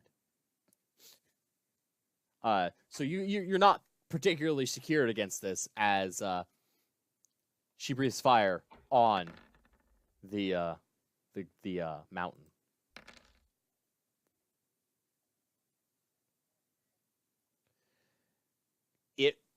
She shatters it in one go. That's that was a lot of damage, actually. Anyway, she shatters the volcano down the center, and it just cracks open, and you watch the darkness seep out of it back into the portal, and now there's just a mountain in the middle of the fucking woods. And she shrinks back down. You get the point. I stand up and applaud at the glorious show that she's just put on for. I'm gonna put this back on the map because we don't need to see anything else here. Yeah, she turns into Godzilla and blasts the thing to death. Quite done. You can see everywhere around her is on fire. Was on fire from it, and as she does that, the flames stroke higher around her. And then the snake as she shrinks down, the snake coils up and shoots a beam of light into the sky, and it begins to pour rain across the swamp. Yeah. And she looks at you too as she shrinks back down. You'll have to excuse that. And she takes a deep breath. That was fucking awesome, but maybe next time try leading in. What? I said that was fucking awesome, but maybe next time try that. Leading in with that. Leading in. She looks. Yeah. She looks. It would destroy my mire if I were to do that. I only let it go like that because the mire was already in danger. She's just heavily breathing, trying to calm herself back down to being not From hands Godzilla. back, just saying, that was awesome. And she kind of gives you a half bow as the rain puts out the fires and the lava dries. And you can look, you can look from the top of this temple. This mire goes on for miles easily. This is probably its own country, if you had to imagine it as part of a greater landmass. And there's probably an area, the state of Ohio, burned of this from her burning that thing and the lava it spewed out, just gone. And she just is deeply breathing, waiting on, just trying to get her composure back. So you guys have some time to talk between yourselves and the other characters because she needs time to sort herself out. I say, besides the, I don't know what it would. Akmite doesn't know what it is, but Teltix does. The Lich. You kind of say the Lich. When I go, that creature that came here. Now that it's destroyed, our other goal was to gather information about other realms that have been appearing. I got Myself, this book. yeah, we grabbed this book on our way up here from a room that had a unicorn which was possessed by darkness. We had to slay it in order to free it. I'm sorry that I had to do that, but it was our only way to reach here. No, did what you must. And she And I was wondering, besides this book, is there anything else you might want to give us to learn about your land? We could possibly maybe trade for it in some way. she waves her hand. No. Take the book. Ugh, I'm not gonna do the voice. Take the book. And she hands, and this is something I do not know if other realms have, but this is for your troubles, not for your research. And she hands you 10 stones. 10, they almost look like metal, but they're very light stones. They're each stone, again, this is like you could smelt this. If this was metal, you could smelt it down to a solid ingot for each of these stones. There's 10 of them, but but in total, holding all 10 of them, they only weigh 5 pounds. All 10 of them together. They're very light metal. Okay. I'd say we split them up. You get 5, I get 5. Sounds fair. All right, Yeah. so you each take 5 of these kind of light blue stones, metallic-looking stones. Roll me nature, both of you, if you want to get an idea of what these stones are. Nature. 14. Da-da-da. Puppy power. 22. Akmite, you think you've seen armor and weapons made of this before? Celtics, you pick it up. This is mithril. Solid mithril. My eyes turn into dollar signs. Cha-ching. And she looks. You'll need a way home, won't you? Yes, I believe the portal we went through did not seem to have an entrance on this side. She puts a hand on both of your shoulders. She takes your book and like sticks it into like a pocket or something, like somewhere where it'll be secure. And her eyes, they glow. They go from human, and instead of lizard or bird like they were, like you've seen before, they become cat eyes, and they begin to turn. And you watch as they swirl in her eyes, like not backwards, but sideways, like cogs in a wheel. And as they do so, they begin to glow a bright green. And you watch as underneath of you, the temple looks like it's opening up. But if you look past where it's opening, you can see it's literally she's opening a portal underneath of you. And you watch as on the other side, you see Condolia from the sky.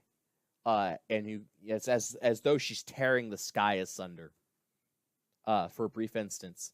And she reaches her hand down and with you both in it, like as though she's about to drop you into the sky.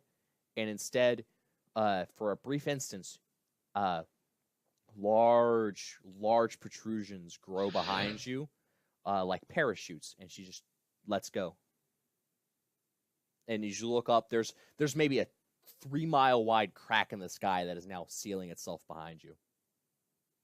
As you just slowly drift out of the sky with these parachutes. Thanks for the mithril. Thank you.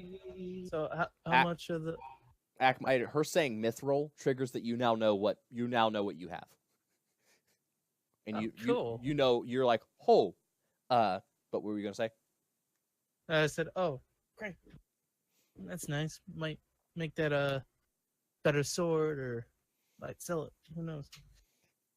You two just slowly drift away out of the sky. Below you, as you get a little closer, you can see Kelki looking up at you, arms crossed, tapping his foot. Kind of. I look down and wave at him. His eyes are narrowed.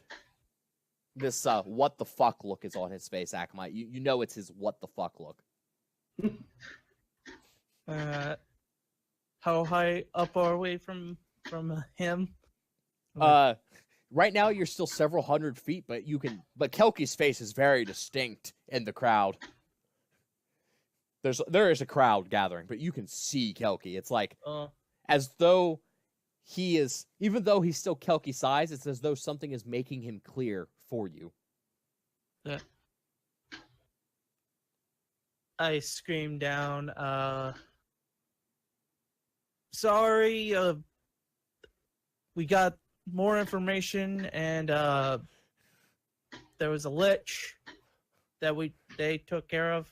At the word lich, lightning strikes the both of you, and you disappear. Oh, god damn it. And that's where we'll end the session. God damn it, you're crocodile woman, such a bitch.